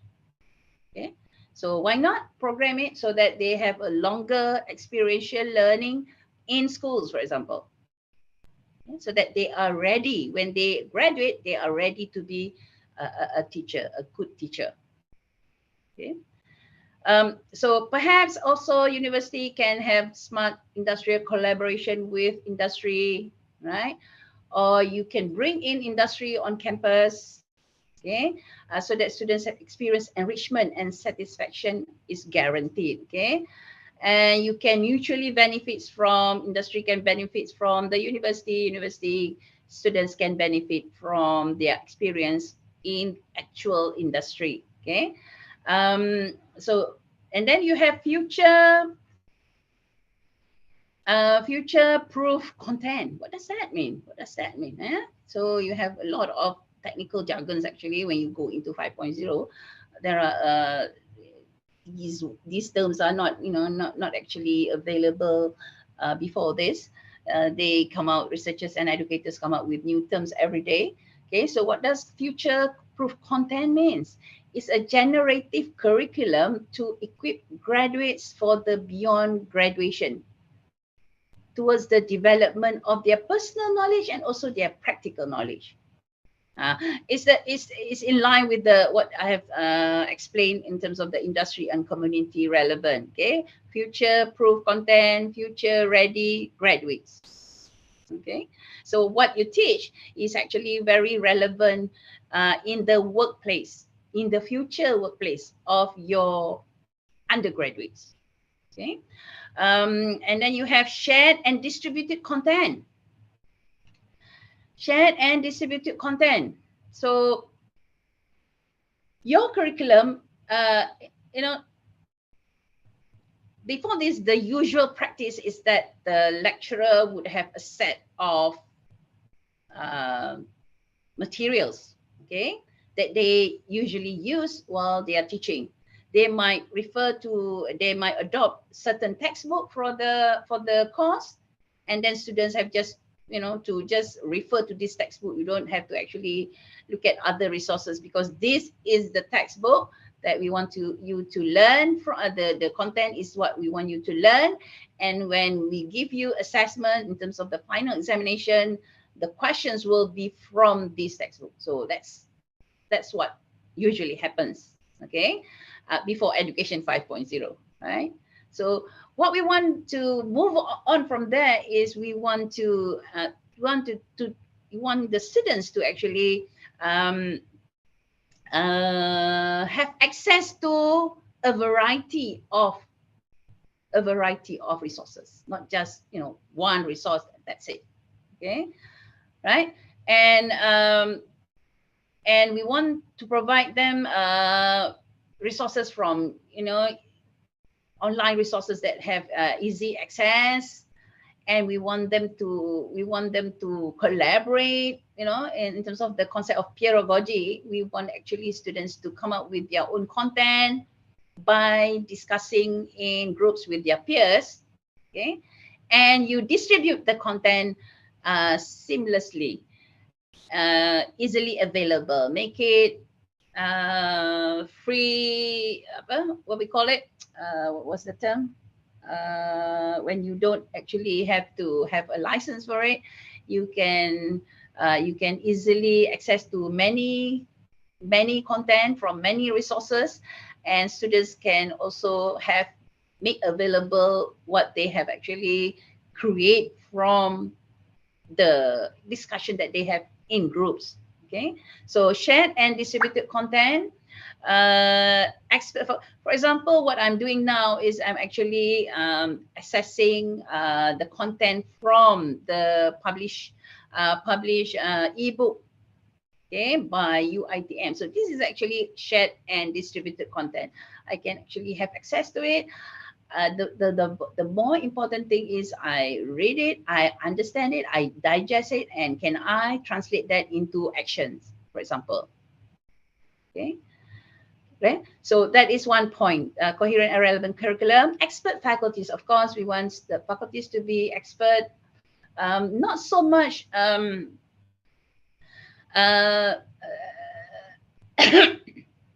expert. Okay, so you have expertise, but basically expertise is very limited. You are an expert on certain very narrow field. Okay, you might know something about, especially if you're, so of course, if you're an educator and you are actually an expert in education, there are a lot of content concerning education that you need to actually be an expert on. But you cannot deny the fact that you cannot be an expert on all of the content in education, because it very much depends on your interest. Where is your interest in doing research lie? So basically you can increase your expertise, very much aligned to what you do, what research you do. Okay, so there are a lot of other content that you are not actually expert on. Okay, so but it's because you have a diversity of expertise in your campus. Okay, you can actually tap into the expertise from each faculty in your university. But the important thing is what is the niche of your university, and whether you have the expert that can actually be a mentor for your students. Okay, multidisciplinary electives and programs. You want your students to be a holistic person. Even though the student is from science program, for example, you do not want the students to just focus on science. You want the students to be able, you want to educate students so that they are well-rounded individual. Okay, so what can you do? So what can you do? One of the things that you can do is to offer elective, right? Elective that are multidisciplinary, so that all these multidisciplinary, even though you are in science program, but you can actually take elective courses from other faculties that can offer you, so that you are not just literate in terms of science, but also literate in terms of, for example, history. Going back to my study, doing my undergraduate in America, in the United States, I can still remember that my electives are quite varied. Okay, I took theatre appreciation, for example, and like it very much. Every week when I go to class, I actually watch a theatre presentation. Okay, and what do? I evaluate their presentation. So it's theatre appreciation. Very interesting. Okay, every week I have an opportunity to watch a play. Okay, I took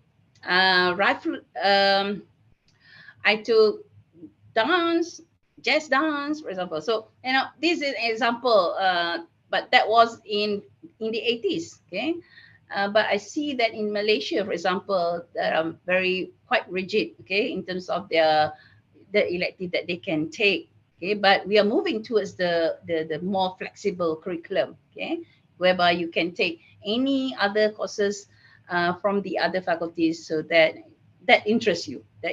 So basically, coherent and relevant curriculum. Okay. Now we will move on to innovative delivery and assessment. Innovative delivery and assessment. So how can you deliver? You need to use multiple representations of delivery, not just thinking of doing, okay, I'm going just to lecture. No. Right? You need to intertwine between lecture and assessment. Assessment can be part of the learning activity on top of being assessment method. Okay, so how can you marry the two so that the assessment task is, students do not see the assessment task separate from the learning activity. Okay, immersive, brain-based, active learning. Immersive means the use of technology. For example, the students can actually experience, for example, if you're learning about history, you can experience the context way back, because you use technology, for example, virtual reality. Okay, so you have to, of course, you have to develop the software, the program. But when the students wear their goggle and they are immersed in the situation. Okay, so for example, you want the students to visit a museum in Italy, for example, because there's something there that they need to learn from. So now when they use the goggle and they actually are in the museum. Okay, so immersive. They are immersed in the experience, right? Okay, Efficient, flexible, ubiquitous technology. Technology is very important in education 5.0, right? If you don't have, especially, of course, the ICT, okay? If you don't have that, you cannot say anything more. You have to have that. Now, when we learn in this pandemic era, students who are not, who do not have access to the internet, for example, yeah, if you do not have another solution for them, they will not learn anything at home. Okay, poor students, for example, not only do they not have access to the internet connection, they don't have any device. How can they learn? Of course, you know, according to Dr. Ruli, you can use radio. Okay, so that's another option. That's an alternative way. Okay, but it's different. Okay, because radio-based learning is basically audio-based, and you know that when you want the students to learn effectively, you need to leverage on all the 5 senses. If you can make your learning environment a learning situation whereby when you design the activity, when the students are immersed in during your lesson, the students use all their 5 senses. That would be the perfect scenario for learning to happen. Okay, so technology, you cannot, you know, especially ICT in education 5.0, you have to have that. So that's why we call ubiquitous. It's everywhere. It's accessible for everyone. Okay, contemplative approach, meaning that students do a lot of reflection. They not just experience it, but they reflect on their experience. Okay, so according to John Dewey, you do not learn from experience, but you learn from reflecting on the experience. So if you just experience it and then, okay, you won't learn a lot or meaningfully if you just let it go. But if you reflect on your learning experience, then we say that you learn better. Okay, lifelong learning, global integration. Okay, so lecturers, teachers, let's reflect on what you have done with your student. How can you integrate global? How can you make your lesson, how can you move on from the restriction of the 4 walls? How can you do that? Okay. How can you bring in the global element in your class? So, you know, so education 5.0, you need to open up your classroom, okay, and bring in the other elements from the other countries, for example. Okay. How can you do that? How can you integrate globally? Okay. So alternative, authentic. So I have a lot of questions, but you know, I don't have the answers. I don't have the time to answer, in fact. Okay. So I would just throw out many questions so that, you know, I hope for you to trigger, you know, but trigger your curiosity, for example. Okay. I hope I can inspire you to explore more. Okay, for example. Okay. Alternative, authentic assessment. Can we move on from giving final examination? Can we do that? Okay. I know some of the courses have this the nature of certain course, okay, is that students need to be learning a lot of content. For example, you know, physics class, for example. That's the easiest example. A lot of content that you want the students to master. Okay, and how can you actually assess these contents? That's why final examination is very popular. Okay, because we can put a lot of questions in there, and the questions are basically asking for their understanding or their knowledge. Not so much whether they can apply the knowledge, because that's the nature of paper and pencil tests. Okay? But you can ask a lot of questions, right? Concerning, related directly to the content. So that's why it's very popular. Okay? But how can we move on from there? Can we move on from the final examination and go into authentic assessment? So what is authentic assessment? is assessment that students have to run the task, do the task in the real world context, according to specific profession. You ask them to do something in the context of their future profession. Okay, so for example, if you are would-be teachers, you would want the students to do something in schools. You would want students to do something that is mirror what the teachers there are doing. That will be authentic. So we have this teaching practice, latihan mengajar. Okay, we have this teaching practice for 10 weeks. The students have to go into schools and they have to teach students, real students, not their classmates, real students. So that will be authentic. So if you're training to be a doctor, what will be the authentic assessment? What will be the authentic task that you can actually evaluate students, whether they have the capacity for the capability to be a doctor? You put them in hospitals and they do the task that a doctor does. Okay? So that will be authentic. So can we move on from giving examinations into more authentic assessment? It's basically, authentic assessment is basically performance-based assessment. They have to do something, not just write something. Okay. So how many minutes do I have now? How many minutes more? You have around 10 minutes, ma'am. 10 minutes, huh? Oh, wow.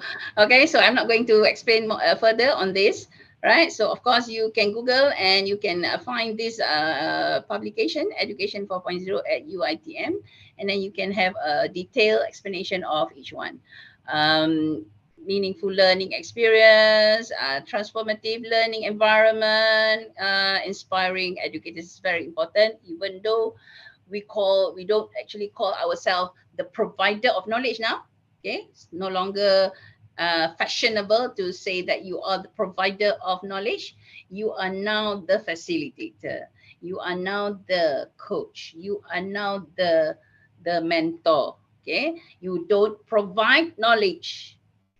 If you're thinking in terms of constructivist learning theory, knowledge is actually constructed by the students, not given by the lecturer.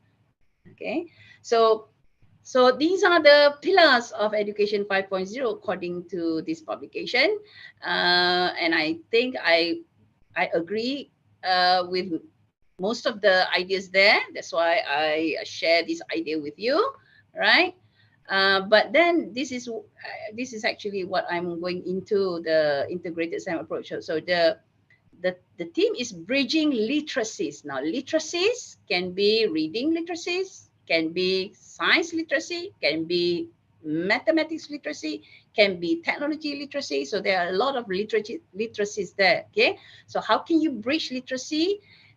Culture, how can you incorporate culture in your lesson? How can you incorporate society in your lesson? How do you do that? So one of the ways that I think is quite practical. Okay, so this is the big idea, bridging literacies, culture and society. But on the ground, how do you do that? As a teacher, how can you bridge this literacy, culture, and society? So this is an example that I want to show you. This is actually part of my ongoing research, which is the integrated STEM approach. Okay, and I like what the idea of the STEM approach by Lei and Kamisa in 2018. This is the application and integration of engineering practices with the content and practices of science and mathematics to design technologies. Okay, can you see the idea there? What is the integrated STEM approach? You can refer to other literature and come up with a slightly different concept of what integrated STEM approach is. Some educators say, okay, if you have these 4 elements in your lesson, then you are doing STEM. Yeah, so I disagree. For me, yeah, I like very much the idea of Lei and Kamisa. The application and integration of engineering practices.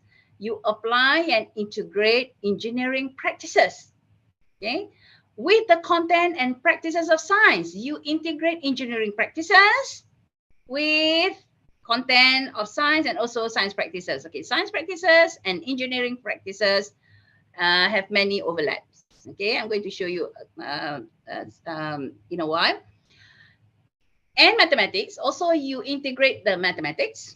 Okay, mathematics we call mathematical thinking, computational thinking. These are all the areas of mathematics.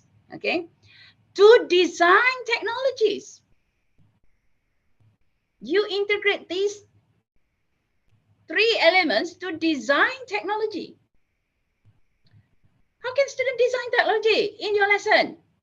Okay, so what is technology? Okay, technology is making, using, and knowledge of tools. Tools can be technology.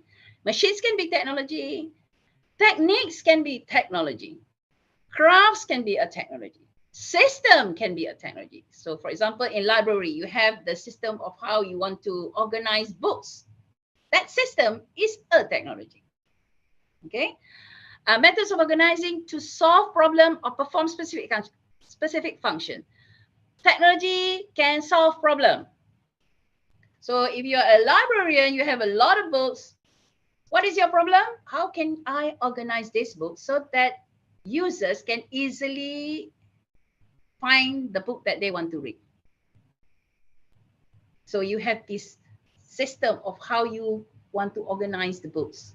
That would be a technology because it solves the problem of organizing books, right?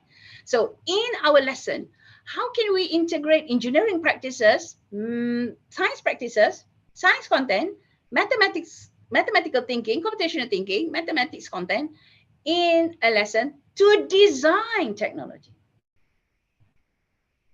that solve real world problems, not just any technology, but technology that can solve real world problems. Okay, how can we do that in our lesson? Isn't that very complex? Okay, so very quickly, because I don't have much time left. Okay, so basically when we say integrate engineering practices, what does that refer to? Okay, so that these are the in science and engineering practices, the diagram I get from here. Asking questions and defining problem, developing and using models, planning and carrying out investigation, analyzing, interpreting data, using mathematical and computational thinking, constructing explanation and designing solutions, engaging in argument from evidence, obtaining, evaluating, and communicating information. These are science and engineering practices. Now, the practices here are mostly refer to both practices, but for asking question, it is very much a science practice rather than an engineering practice. Okay, the scientists ask question, why, how? Okay, but engineers define problem. What is the problem here? How can I find a solution? Okay, there's a problem there. From town A to town B, how can people commute from town A to town B, because there's a very wide river in between? How can I solve this problem? So that's engineer. Engineer define problem. Okay, and then constructing explanation. Where scientists ask question, they need to construct explanation. So they ask their own question, and then they go explore, investigate, and they construct explanation for what they ask. So constructing explanation is very much a science practice, okay?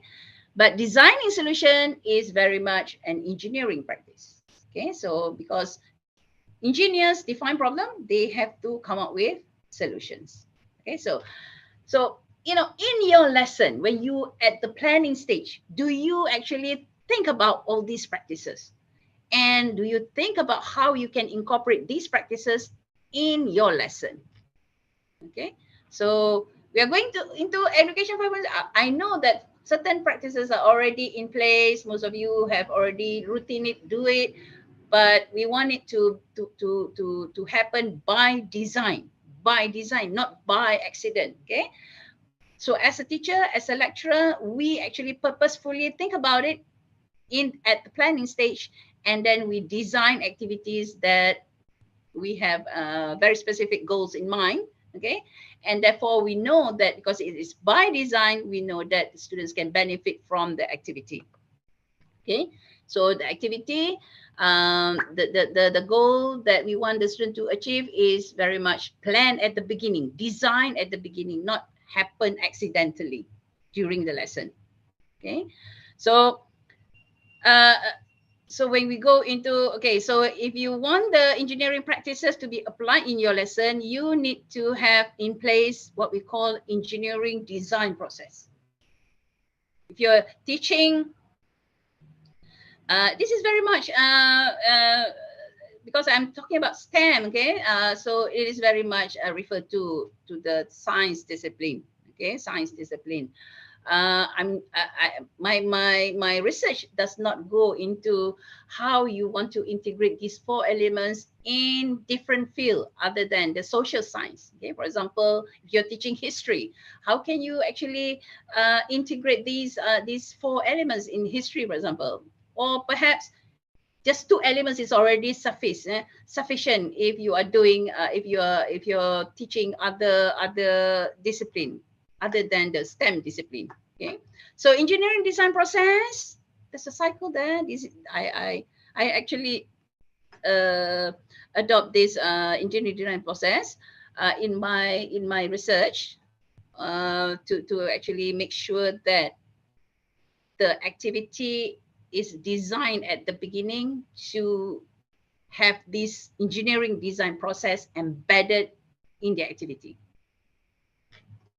Okay, right? So engineering design process. So because this is, according to the literature, this is one of the elements. In fact, the element that is actually not well implemented in a STEM lesson, the engineering part.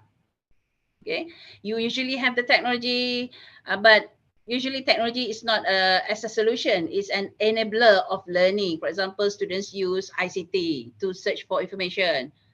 Okay, that is what is usually happening in classes. Okay, what is not actually usually happening is technology is treated as a solution to a problem. Student design technology to solve something. Okay, that is what not happening in schools and also in higher education institution. Okay, so mathematical thinking, we want also to actually integrate it in our lesson. Okay, so STEM approach. So just because I don't have much time, I think it's already time, but let's just take a little bit of time because we started late just now.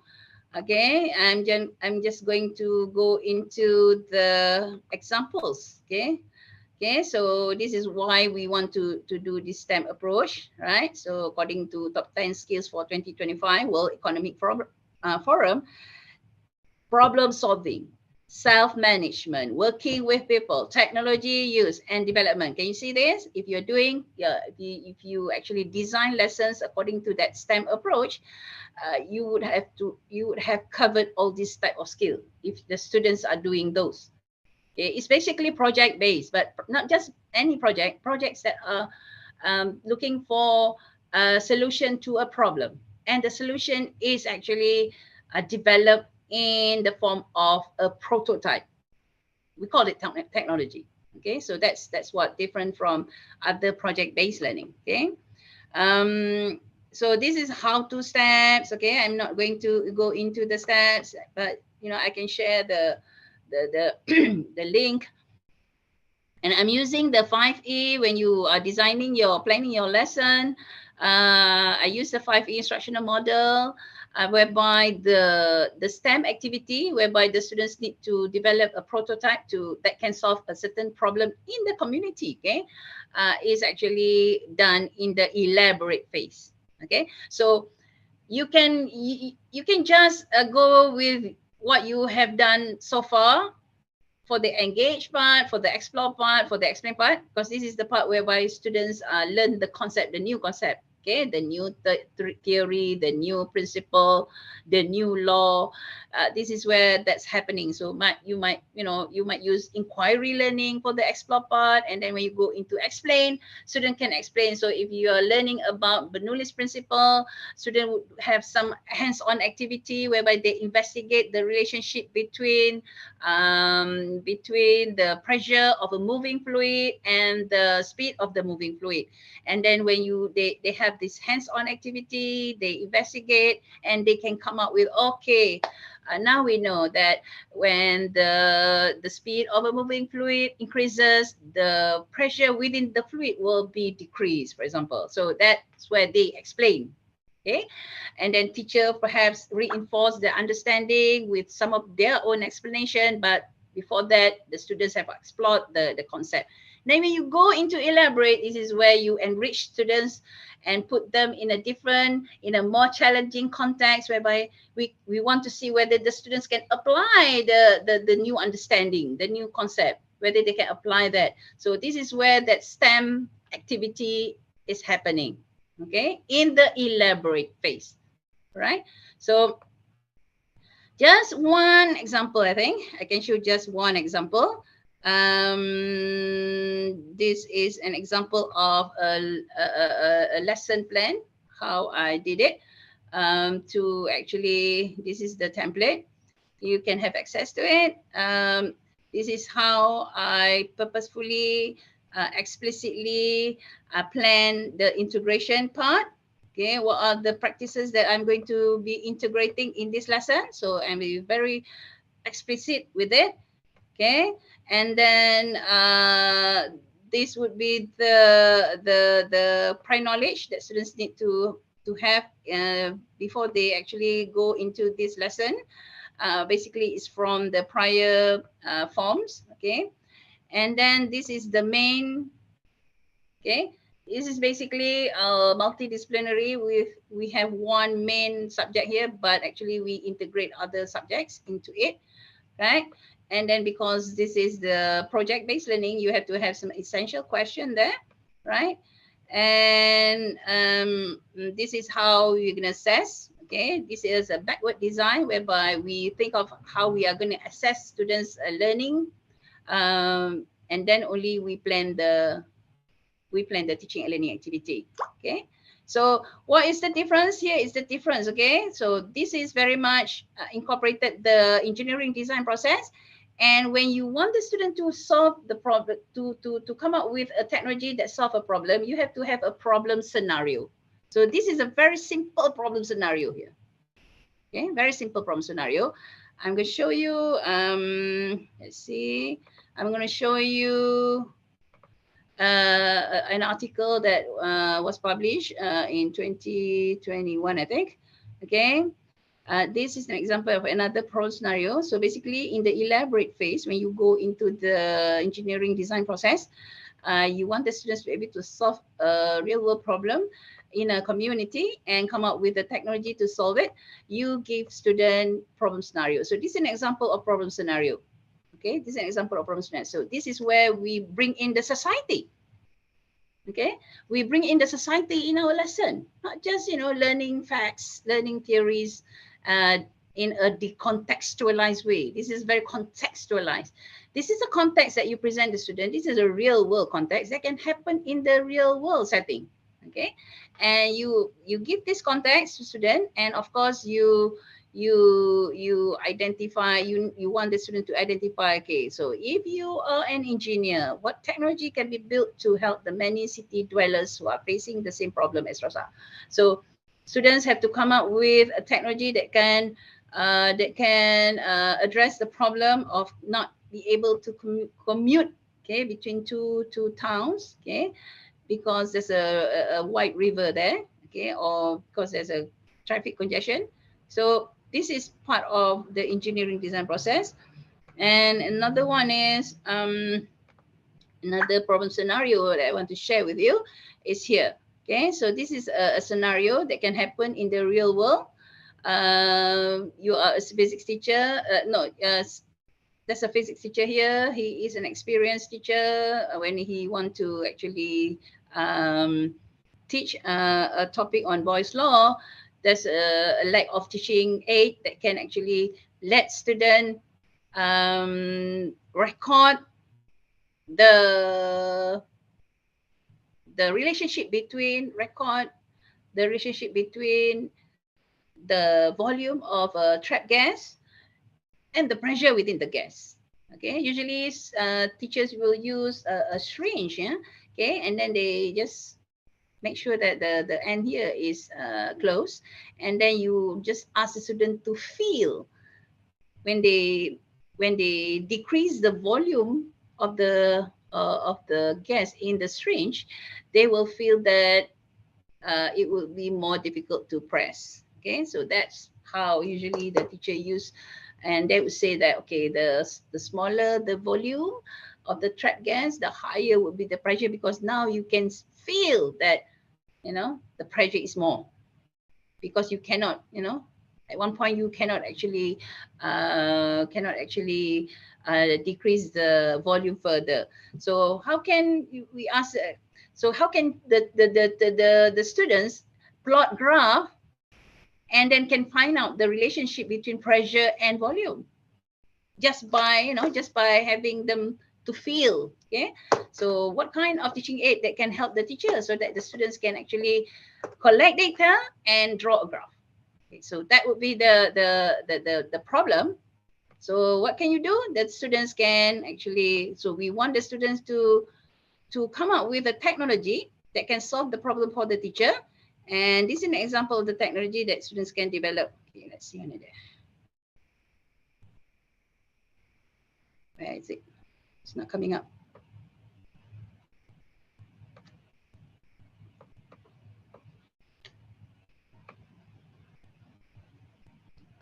Okay, let's see, where is it?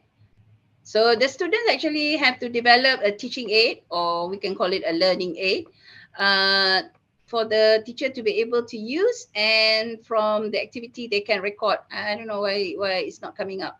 The diagram, the thing that they develop. Okay, so this is basically the idea. I don't have more time to actually explain further. So this is actually the idea that I want to bring. You can have a look at the examples here, right? Very quickly, these are examples that I find on the internet here, these two. But this is the example of a STEM approach lesson, whereby students are given this problem scenario. Can you see this problem scenario? Consider the hawker center in your hometown. So, you know, you bring in the society, you bring in the culture of the group of your students. Okay, how can you design a hand washing station in the hawker center in your hometown? So these are the things that students come up with. These are the tasks that you explain to the students, and the students these are examples of student work.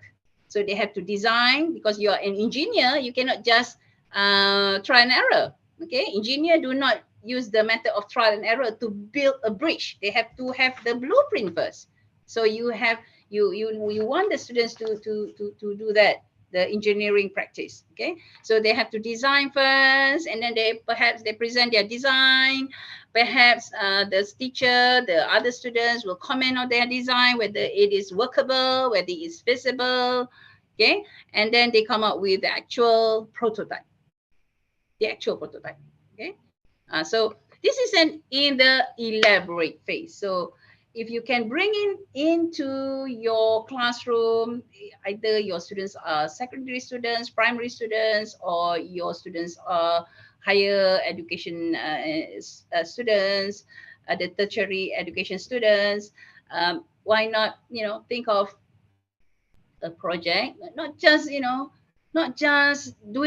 developing something, but develop a technology that solves or address a real world community problem. So that's the twist of it. Okay, not just we're gonna have a project. You have to do a project. I know in higher education institutions, students are usually doing projects. I know. Okay, but what is the basis of doing it? what kind of problem in the community that you want to solve with what you are developing. So that is the twist that, okay, that make it the STEM approach. Okay, so with that, I thank you for listening to my talk. Okay, I'm actually not very comfortable with teaching one way because I'm not sure whether you all are listening to me. Okay, but I hope that you are listening to me. Okay, with that, I thank you very much for the opportunity, and I give back the conference to the moderator. Okay, thank you. All right, thank you so much, Professor Nurul Huda Abdurrahman. I am listening to you, ma'am. Don't worry, I am. I really enjoy your presentation. Yeah, I just imagine that if we have like a really direct interaction, I do think that it will be really interesting, because I think that you are really, you know, like powerful lecturers, and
and learn?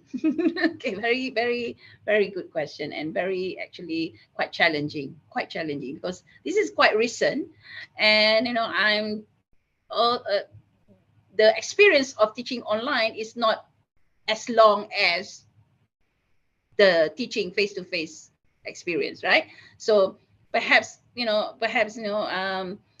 there's this limitation in terms of what can we do in online environment, so that students are very much interested in what we want them to learn. Okay, so I actually advocated a teaching and learning method where I call it interactive lecture. Now, I know lecture is very much still dominant among lecturers, especially when you move into online platform. You tend to lecture even more because students are not in front of you physically.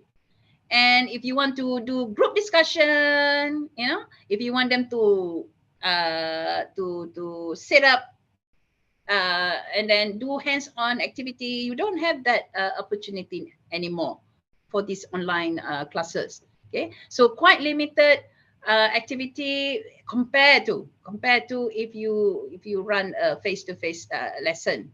Okay, so what can you do? Okay, so if you are still lecturing, why not transform your lecture into what I call interactive lecture. All right. It is very suitable for online teaching and learning if you usually use lecture mode when you teach online, because lecturing is very boring for the students. Listening to lecture is very boring. Okay, so what can you do so that the students are more active, so that therefore they are not so bored while listening to your lecture? So basically, interactive lecture, I have actually a paper on interactive lecture. I call the model CDEARA model. CDEARA model, CDEARA. Okay, CDEARA model. So you can actually Google it. Whereby at the beginning of your lecture, you connect to your student. You connect your lesson to students' everyday experience. So that one is basically what we usually do, even if we are doing face-to-face class. Okay, but when you lecture, because it's a lecture, you don't lecture for a very long period of time. You lecture perhaps 3 minutes, and then you do other activities with your students. Basically, you do you ask questions. But how can you ask questions in a very engaging way? Not just ask questions verbally. Okay, so I can lecture 3 minutes. I have my slide, and then I lecture 3 minutes, and then I stop lecturing. I ask questions. You can always do that. That's the usual way of doing it, because you want to engage the student, not just listening, but they answer your questions, so they are more engaged. But how can you do it in a more interesting way? Okay, so there are a lot of ways to do that. Okay, that is perhaps I need another 2 hours for that. Okay, but basically I call it the interactive lecture tools, whereby you embed very short activities to engage your student further. So you just lecture for 3 minutes, and then you ask questions. So you can ask questions verbally, but that is the usual way. But you can ask questions in a very structured way. For example, you use the predict, observe, explain technique. I'm sure many of you have heard about it, right? Predict, observe, explain. Or you can use the think, pair, share technique, right? So it's quite challenging on the online platform, because how can the student share? If you have a face-to-face class, you can always ask the student to share with their nearest neighbor, right? Pairing. But in online, it's quite difficult to do that in a short period of time. But you can do that. Okay, you can always, okay, for our class next week, I want you to find a pair. I want you to pair up with somebody, and during the class, I want you to interact with the other person by, for example, using WhatsApp, for example, something like that. So now they are distracted in doing other things besides just listening to your lecture. Okay, or you can show videos. So that is the usual way. Okay, other than lecturing, you switch on a video, very short video, to help explain your what is it that you want to explain. Or you can do there are various other very short activities to engage students. Okay, so you can, okay, I'm going to give you 2-minute paper. 2-minute paper. I want you to write down the important points that I've lectured just now. So students have to stop and write down the important points that I've just lectured. Okay, and then you want the students to share it. They can share using the chat box. They can share using Padlet, for example. Okay, everybody know Padlet? Okay, it's a very popular online platform whereby students can share their work. Okay, there are a lot of all these Web 2.0 tools that you can use. So you alternate between lecturing, very short. You chunk your lecture into very short lecture, and then you embed other activities so that students are always engaged. And at the same time, you can do continuous assessment. Continuous assessment. You continually assess, not just assessment at the end of your lecture. All right. Okay, did I answer the question? So there are a lot of others, but it's gonna take time to give ideas. But this is one of the ideas, because I know that many of us are still using lecturing, especially if you're doing online, because you cannot do other activities, so you fall back into lecturing. So why not make your lecture more interactive by embedding various short activities so that students are more engaged. Okay. I see. Wow, that's also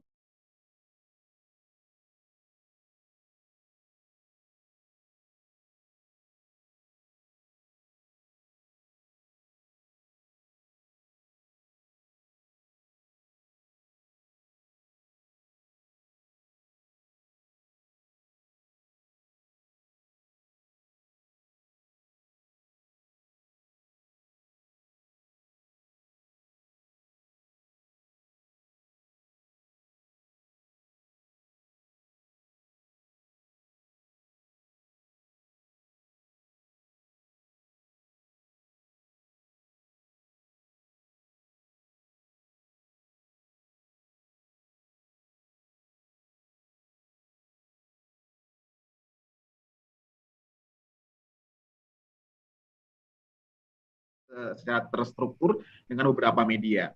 Kemudian kedua, ada juga yang bisa kita gunakan, yaitu menggunakan video. Kemudian kita minta peserta didik atau learners untuk menuliskan poin-poin dari video tersebut, yang kemudian bisa dituliskan poinnya di chat box atau bisa menggunakan Padlet. I also use Padlet, by the way, Professor, but I use the free, not the premium one.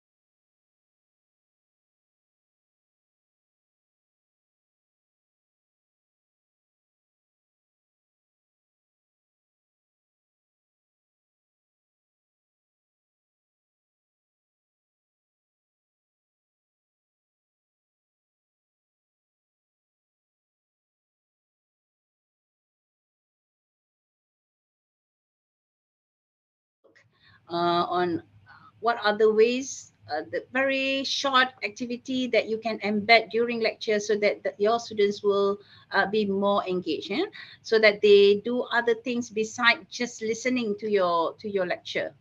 Okay, so this is the article that I'm talking about. Okay, all right, thank you.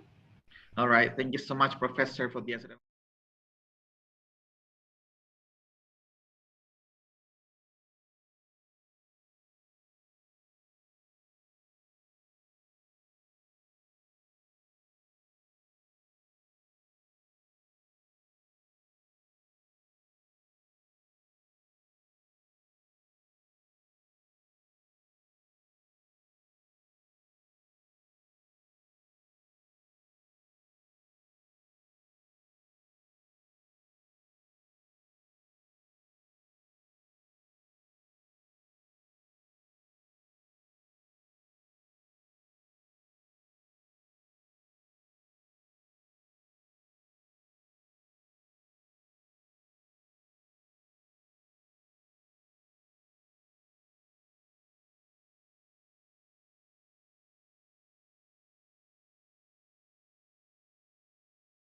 Wabarakatuh.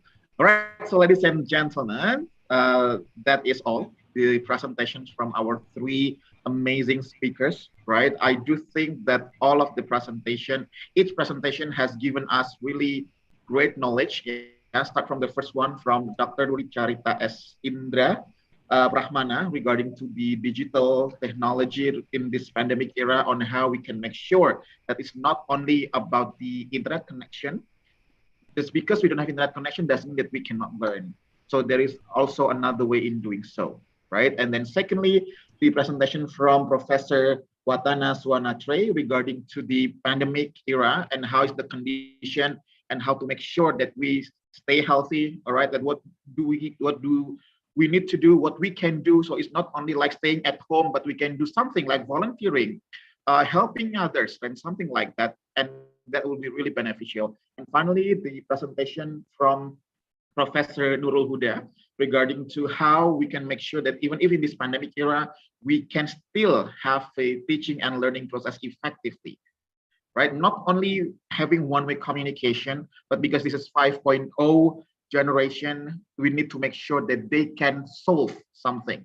It's not only we give them something, but we make sure that we can do something based on the problems, right? Once again, I would like to say thank you so much for our great speakers. Once again, Dr. Ruli Charita S. Indra Brahmana, MPD, from the Faculty of Teacher Training and Education, Universitas Ahmad Dahlan, Assistant Professor Dr. Watana Suwanatre from Sakanakon Rajabat University of Thailand, and also Associate Professor Dr. Nurul Huda Abdul Rahman from University Pendidikan Sultan Idris. Hopefully that in the future, we can see each other directly and have more discussion. I really do hope so. Thank you so much for all of the professors. Once again, applause for all of the three professors, ladies and gentlemen.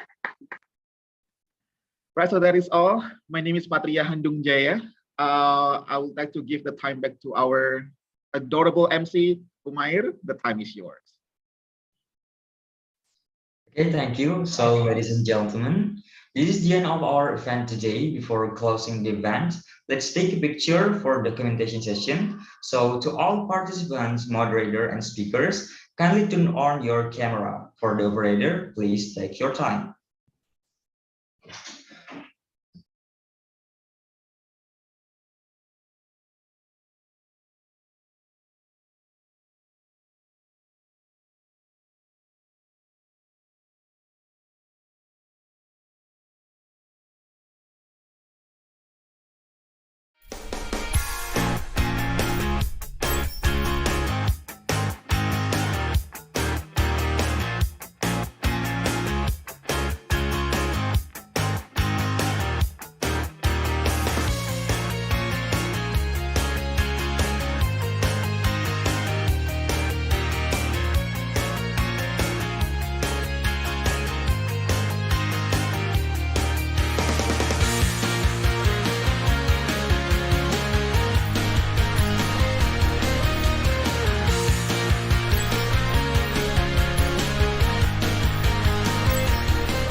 Okay, thank you for the operator.